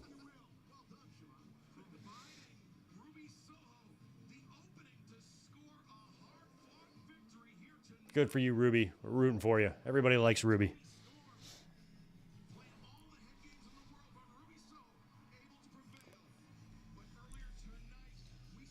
Yeah, but Britt as a face is a little bit to get used to. It's still easier than Charlotte, though. My apologies for having to speak to you people Some people just they can't seem to control their emotions around here. Granted, I'm not the first Jew that had to hide. James, I agree with you if they're bringing Big E to be in a match. If they bring him back to be in a match, then yes, of course, he's going to win that match. But I still think that you could bring him back in the Rumble and not necessarily have him win if you choose his elimination carefully. They did it just fine with Edge. Edge didn't need to win. Very talented, but unfortunately up top you're a little bit smooth brain. See, you think it's a good idea to dance with the devil, and I am here to tell you, you can't match my tempo. So stay out of my business, or there will be consequences. I think MJF is issuing a warning to Takeshita to stay out of his business. You can't even tell that that belt is a Burberry belt. Revolution, that 1 hour Iron Man match, because you're so brave, you're a valiant warrior, you're a hero. At least that's what the fans think of you, but I know better. See, I know you're obsessed. Just like I'm obsessed with the Triple B, the AEW World Championship. See, this belt gives me a reason to get out of bed in the morning. MJF and Miz, Because this belt stands for the simple I think would be better than everybody thinks it would be good, but I don't think it would be an absolute slam dunk for MJF. this belt. Miz has composure, and I think he can match Max's shit pretty closely.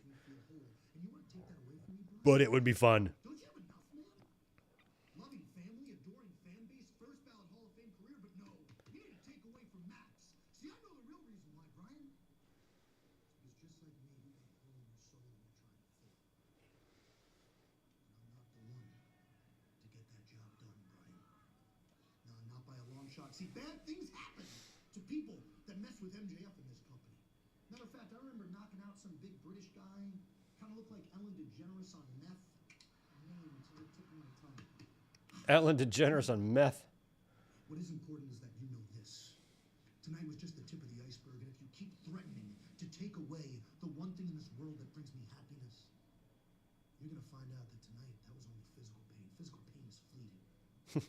That's the one thing that Get to the mental pain. in the world that brings you happiness, MJF. Just one thing in your life brings you happiness, that belt. Now this week, Tony Khan I've seen your girlfriend. issued out an open contract to any man to fight you I hope she's not watching. on next week's Dynamite. So I made a phone call to a gentleman who loves it.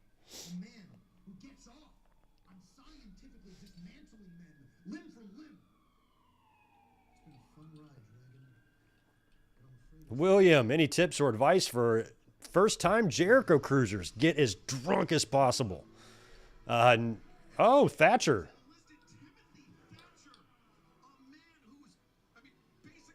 I love him.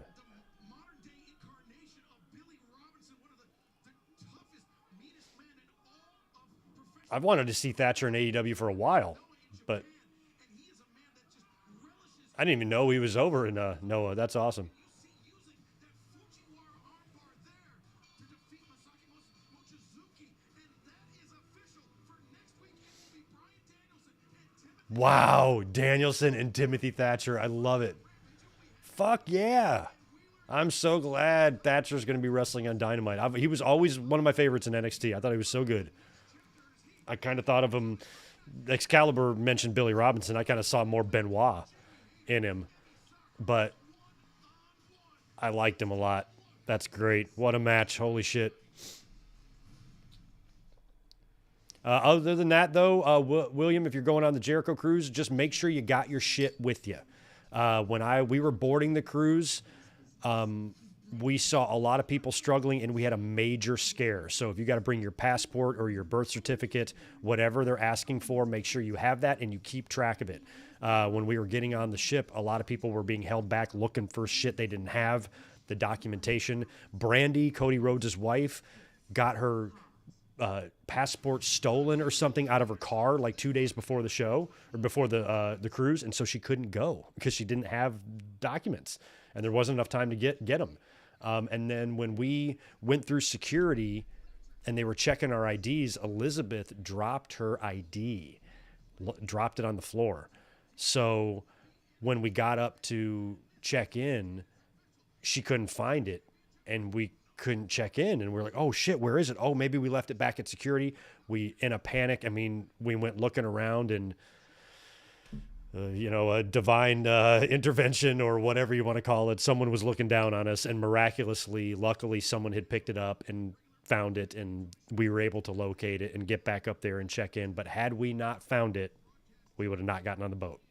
So make sure you have everything you need, because I cannot tell you how heartbreaking it was probably for some passengers who were all excited to go, got all the way up there, one step onto making it on the boat, and then boop, nope, sorry, you can't go. Ship's leaving without you. Make sure you have your stuff, everything. So hopefully that helps. And then here comes the main event. Hey, look, how's my time there? We're 20 minutes till. I think I had match time beginning at 41 or 42 past the hour. What did I say?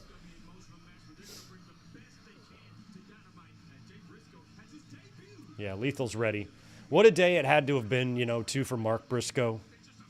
Just being back there all day, He's got to come out and wrestle a match now. It's probably been, a super emotional day. Being hugged and talked to, and the tears that were shed probably backstage all day before the show, You got to think about Mark and his just frame of mind right now. The other day, when we were streaming, somebody asked me, hey, good mic work, do you think WWE should bring Mark Briscoe in for the Rumble? And my response was, I was like, I don't want to speak for Mark at all, but if I am Mark, if I am in Mark's shoes right now, I'm not ready for that. I'm not ready to make a public appearance at the Royal Rumble. I think that's way too soon. And not 2 days later, he's announced to be wrestling 1 week and a day after his brother, tragically was killed in that car accident. So props to him. That takes a lot of courage. And it's got to be rough emotionally, especially coming in, making the flight, coming into town, visiting with all of your friends and people who knew your brother and you, and having to go through all of that during the day and then go out on TV and wrestle, this physical style match in front of a television audience. And a guy that really hasn't been on a stage. This is going to be the biggest match he's ever been on, I think, in terms of exposure. It's not going to be his best match or most memorable match, but it's in terms of the stage that he's on right now. I'm not sure if Mark Briscoe has been on a bigger one. So that's a lot of just pressure, and I hope that he's doing okay, mentally. Because if you try to envision yourself in his shoes, which not many people can, but if you try, you'd imagine that this has got to be really hard.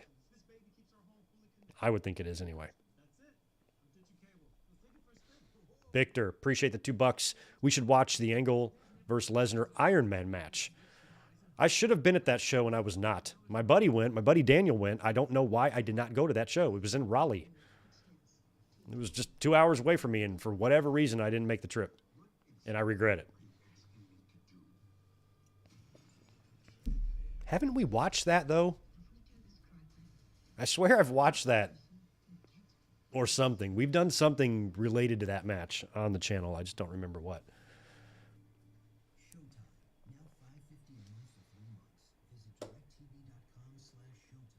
Oh, Marcus the Entertainer, appreciate that.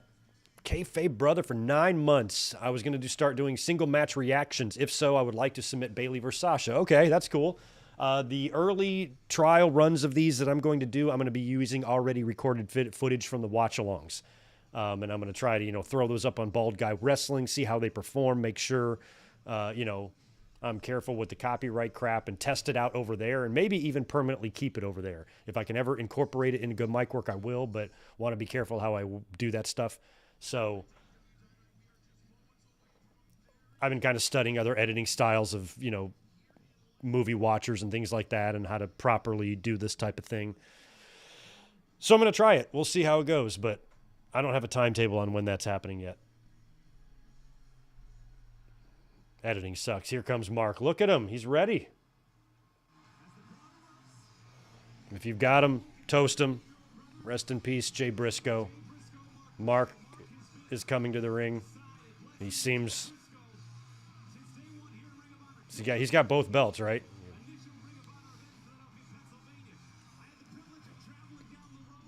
Sandy Fork. Music, share stories about life, love, and family. When we reached the Chattahoochee River, we didn't see a river, we saw a river of light, love, hope, happiness, and peace.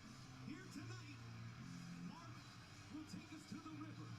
Mark Briscoe and one of his great friends and longtime rivals, Jay Lethal, go one-on-one. And we'll go to the voice, Ring of Honor right now, Bobby Cruz, for our official proceedings. This is your Dynamite main event.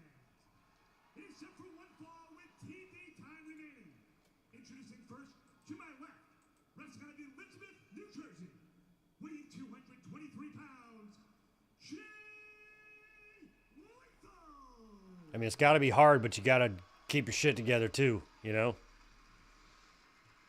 His opponent to my right is wrestling out of Sandy Fort, Delaware, It's good to see a Briscoe on cable TV. About fucking time. weighing 229 pounds. He is a co-holder of the Ring of Honor Co-holder. World Tag Team Championship, Mark Briscoe.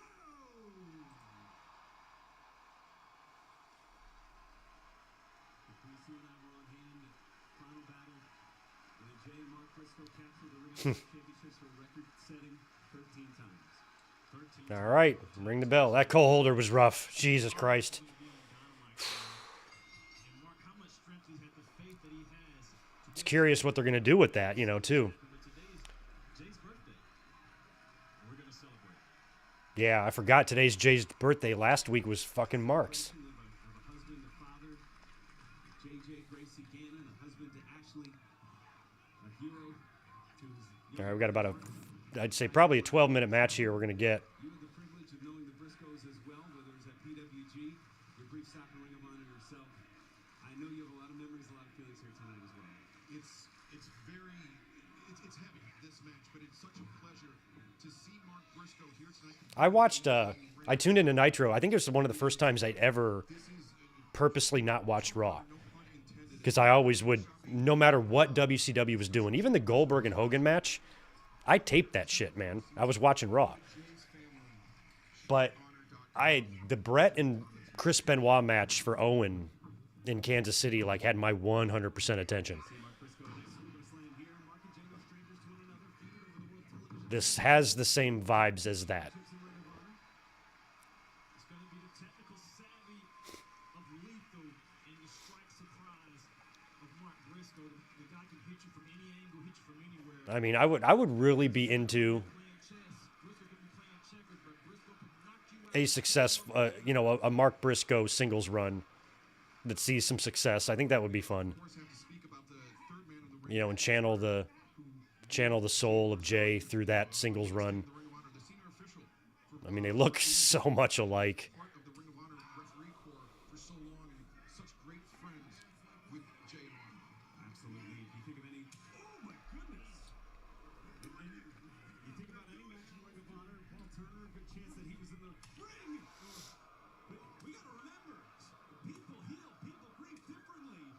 Jesus. These men requested this match, and if they're going to have a match at Caliber, they're going to fight to win. Absolutely no back down in either man. Jay Briscoe would have wanted it that way. As Mark comes flying in with the lariat, the snapmare out of the corner. Mark accelerates to the ropes and the I wasn't sure if I was going to sign up for Honor Club at first, but I think I'm going to. He's going to stay on Lethal here. He's going to try to wear him down, and that's exactly what he does. Once he gets going, that redneck kung fu is what you're looking for. That strikes from any Redneck Kung Fu. Learned it down in Sandy Fort, Delaware, Laurel, Delaware. You look for the hip toss here. Classic Jay. I know so little about Delaware. Briscoe's is all I know about Delaware. When I used to drive to Philadelphia from North Carolina Wrestling here. Whenever a couple times a year, I'd have to go through Delaware. Mark cuts you off, he's going to cut you off with a strike. Front face lock, But other than that, I don't know what you do there. waist lock here. I guess you just learn how to fight. Far down the road.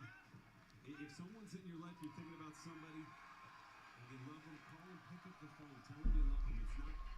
It's never too late to do that. We only have one Nice neck breaker to Lethal. glad that we have this blessing in front of us, these blessings in front of us. Mark Briscoe and Jay Briscoe doing what they love to do. Cover two. Well, our main event on Dynamite, the very special main event, continues in picture-in-picture. One thing I'll credit both guys for, Wednesdays until is that despite like all the emotion and shit of this, like they're having a match. You know, they're having a match.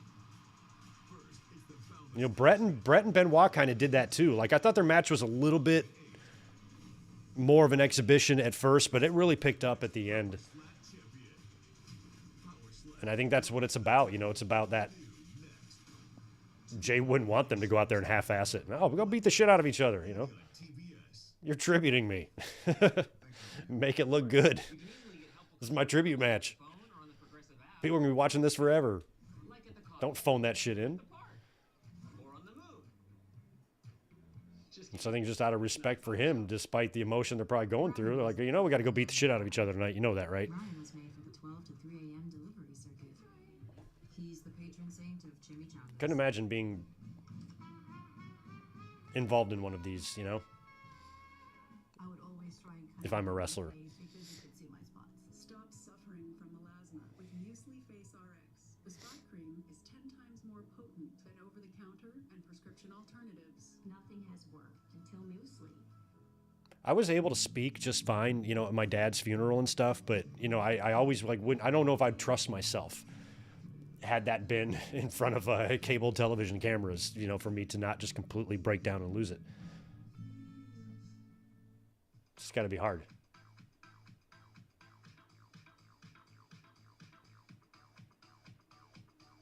And you also have to be performing dangerous moves that, if not performed correctly, could injure you.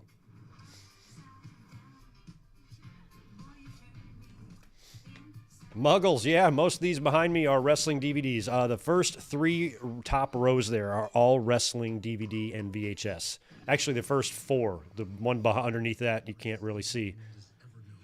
And then I have 2 on the bottom that are movies and TV. So it's 80% wrestling.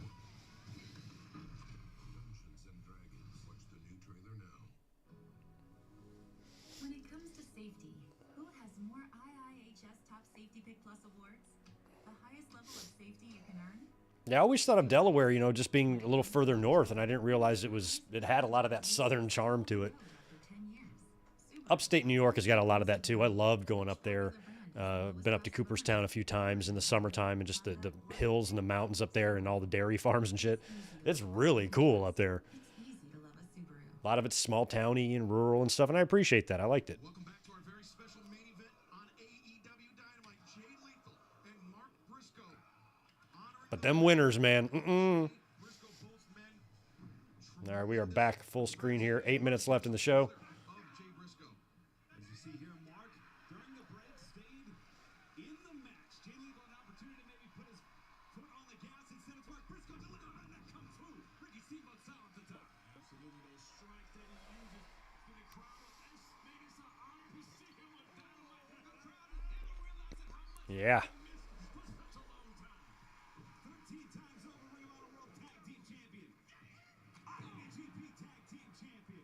Mark Briscoe is a Hall of Famer in Ring of Honor. And like I said, like we said, it is a blessing to see him here tonight.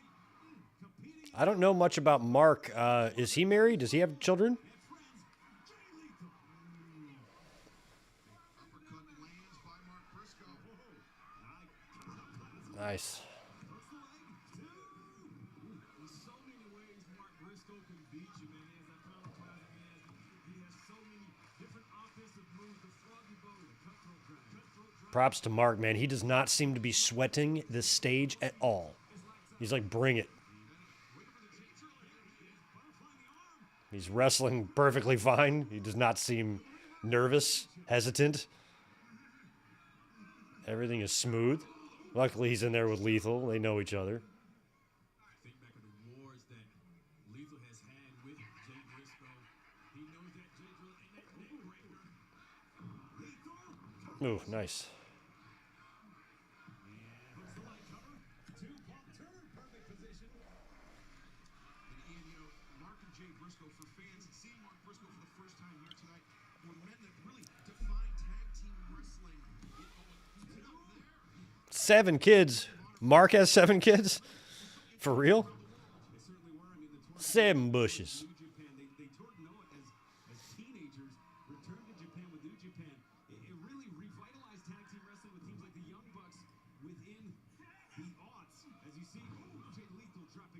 Briscoe down.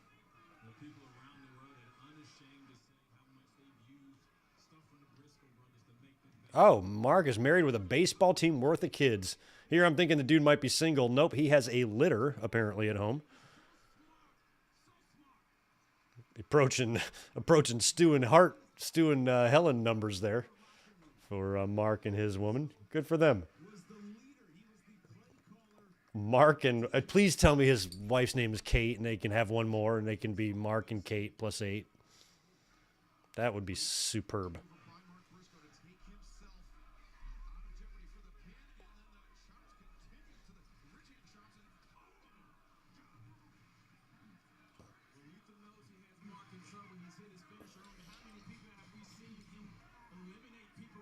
All right, we're down to 5 minutes left, less than that in the show.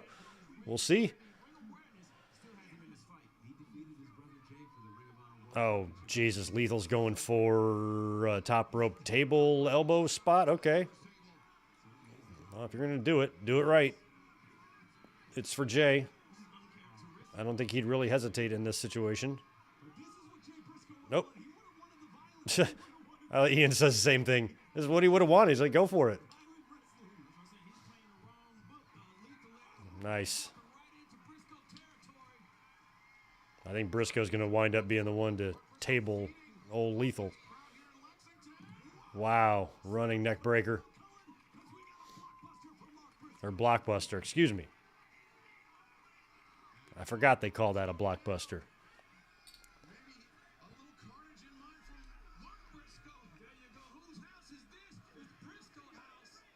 Oh, here we go. Yeah, Mark's going for it. He's up there. Here he goes. Jesus, I don't want to look.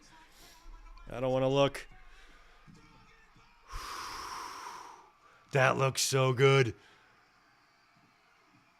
I mean, he came in with that elbow.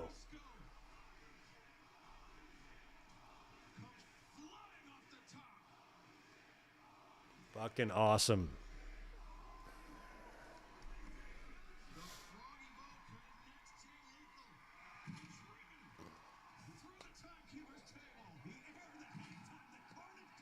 It looked awesome. What an elbow drop. It's got to be the shoes. Good for Mark. I hope he gets a run.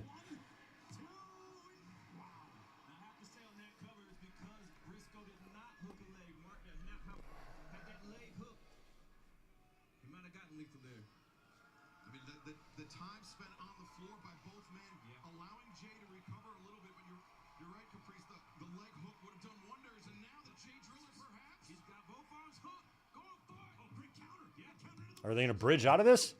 Nope. wow, and the arms are still locked, the hands are locked, the fingers are locked, through the legs, Lethal, in, follows it, straight, Nice. Inside out. Yeah, Lethal went for the injection, and Mark had it. He's just chased him right out of it. Oh. 2 lariats. Now he's going for it. That's it. Oh, Jesus, that's over. That's it. Good match. Way better than I kind of thought it would be, just under the circumstances. That's why there's the word professional in front of these wrestlers' names. They're professional wrestlers, and just like professional athletes, sometimes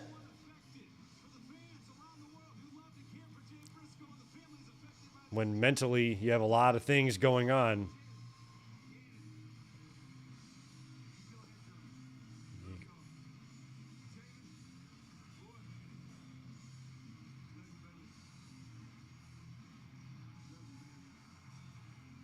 rough. Fucking rough, man.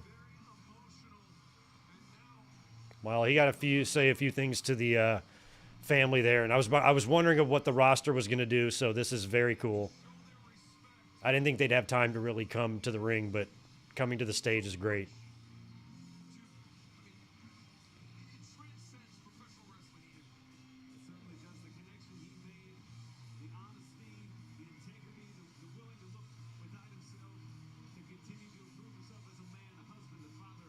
It's good to see Toni out there. I mean, the story of them not being able to run a tribute last week, I'm almost glad that we got this week to wait because Mark was able to come in and actually be there, and they were able to do something on their flagship show in their main event specifically for Jay with a family member involved. You know,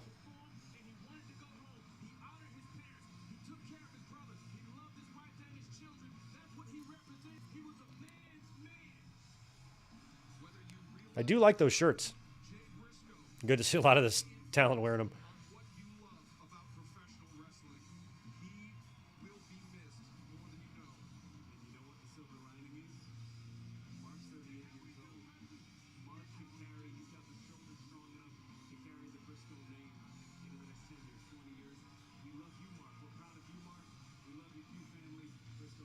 Yeah, Mark is still young enough to where he's got a good chunk of years yet still. Got a lot of people there. Dalton Castle. Toni.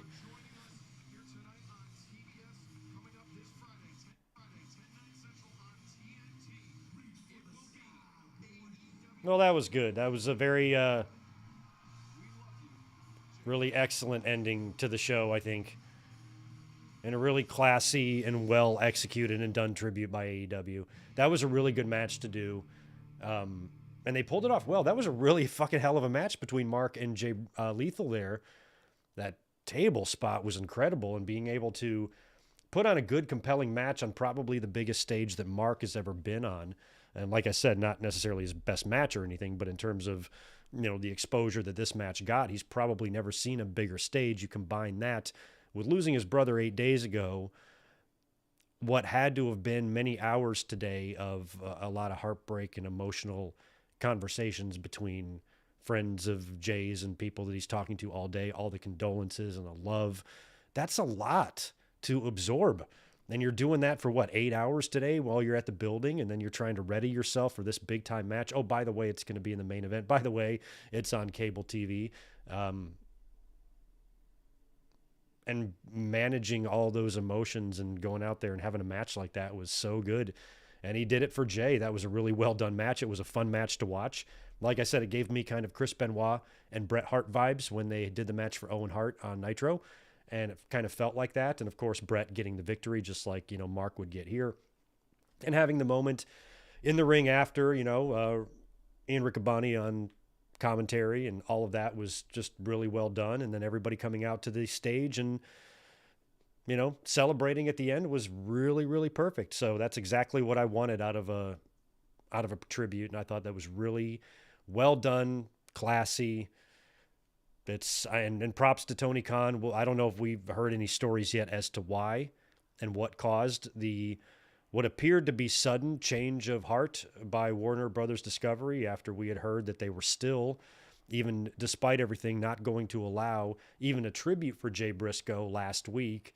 Meltzer reporting just a day ago that it was still a no-go on Warner Brothers' end, although that could change. And then just hours later, Tony Khan announces that we're going to get the Jay Lethal against Mark Briscoe match tonight on Dynamite, and a match that was added kind of last minute as a tribute match. And I'm really glad that things kind of worked out the way they did. And we got this match instead of them trying to rush something last week. This week, we've got a family member involved. He's in the main event. A real nice tribute. You combine that with whenever that Ring of Honor one airs that they shot last week. So if Tony Khan had anything to do, if we start learning this, you know, because I would assume that maybe he went to bat, you know, for the Briscoes and, you know, maybe put some pressure on Warner Brothers. Like, would you fuckers just listen for a second? You know, especially with that Dana White ridiculous hypocrisy. You know, maybe Tony Khan made them realize that nobody is going to be offended by having Mark Briscoe appear or doing any sort of a tribute for Jay Briscoe at all. And finally, they, for whatever reason, decided it was okay, and we were able to book this match. So we'll be interested to hear the stories this week as to how that change came to be. But at the end of the day, what's most important is they finally wised up and cooler heads prevailed, and they allowed this tribute match to happen because I think it's going to go down as one of the nicer moments in in AEW's history. Unfortunately, it's not moments that we like to have because we've just went through this in AEW's history a couple of years ago with Brody Lee. And WWE has gone through this, and we as wrestling fans have gone through this multiple times in every promotion. I remember injuries, or I remember deaths in every single promotion since I've been a wrestling fan. So it's just kind of part of it, and it always sucks, and it's rough. And WWE's been around for so long that they've done multiple tribute shows like this for, the Eddies and the Owens and everybody else who passed away throughout the years, suddenly or not suddenly. We've lost a lot. And whenever it happens suddenly or tragically, it always stings worse and it always hurts worse, especially from a wrestling fan's perspective. We're used to just hitting the balls as hard as possible. And then you kind of get kicked when you're down sometimes, and it never ends. So when we got this news about Jay Briscoe, it just seemed so needless. If he just would have left the house 30 seconds earlier, you think about all that stuff in your head, and it's rough, and it's part of the grieving process, I guess, thinking that way. But overall, I'm happy to see that the amount of love that was shown for Jay was shown and was able to be featured on AEW's flagship show, and they were able to give him a really nice tribute that is not only, therapeutic for us as fans, but probably for a lot of his peers and people who knew him. That AEW locker room is packed full of people that knew him or worked with him. Nearly everybody there did. So, this is maybe on a smaller scale, but a modern day version of an Eddie Guerrero in terms of when we look back at the deaths that just were gut-wrenching, and I put Owen in that category. Owen was the hardest one for me. The generation after that had Eddie. The way a lot of fans talk about Eddie is the same way I talk about Owen. And now for this generation, you're going to hear a lot of Brody Lee, and you're going to hear a lot of Jay Briscoe, among a lot of other names that we've sadly lost. So this is just, unfortunately, it's part of wrestling life, and it's something that we've seen, unfortunately, happen a lot. And I think so far how AEW has handled these tragedies has been with the utmost respect, and they've done it well, and they've executed these well and these tributes well under difficult circumstances. And so far, they've always felt good from a fan's perspective, watching them. And that was really, really well done. I cannot commend that main event enough between Lethal and Jay and Mark Briscoe. It was really good. So, that's my opinion on it. Really good Dynamite tonight. I thought it was well-timed. We joked that WWE had their timing issues this week, actually having to cut an advertised match and leaving in an impromptu six-man match that they just threw together in a segment. Makes you wonder some of the decision-making processes going on over there, even though I'm a very big fan of Triple H being in charge of creative. I love the game, and I think they did well on Monday night, utilizing the legends in less silly ways and more of a way to, give good rub to talent. Triple H and DX backed off of Gunther. They said, I don't want to fight you. You'll kill us. And also, with them using Undertaker to kind of pass a verbal torch over to Bray Wyatt, that was all well done, but they didn't time the show well. Tonight, they already had a card set in place for Dynamite. Khan had Darby and Buddy plan, LeSex Gods and Andretti versus Starks, against Andretti and Starks, Cage versus Danielson, Jungle Hook against Ethan and Hardy, and we had Toni and Ruby Soho, and we had the therapy session with the Ass Boys, and they were able to add this match without having to cut anything, which is pretty good, and they got everything in, and it was really well done, and nothing felt rushed, nothing felt phoned in. That match between Lethal and Briscoe did not feel like an exhibition at all. They laid it all on the line, and they got nasty, and it was really good.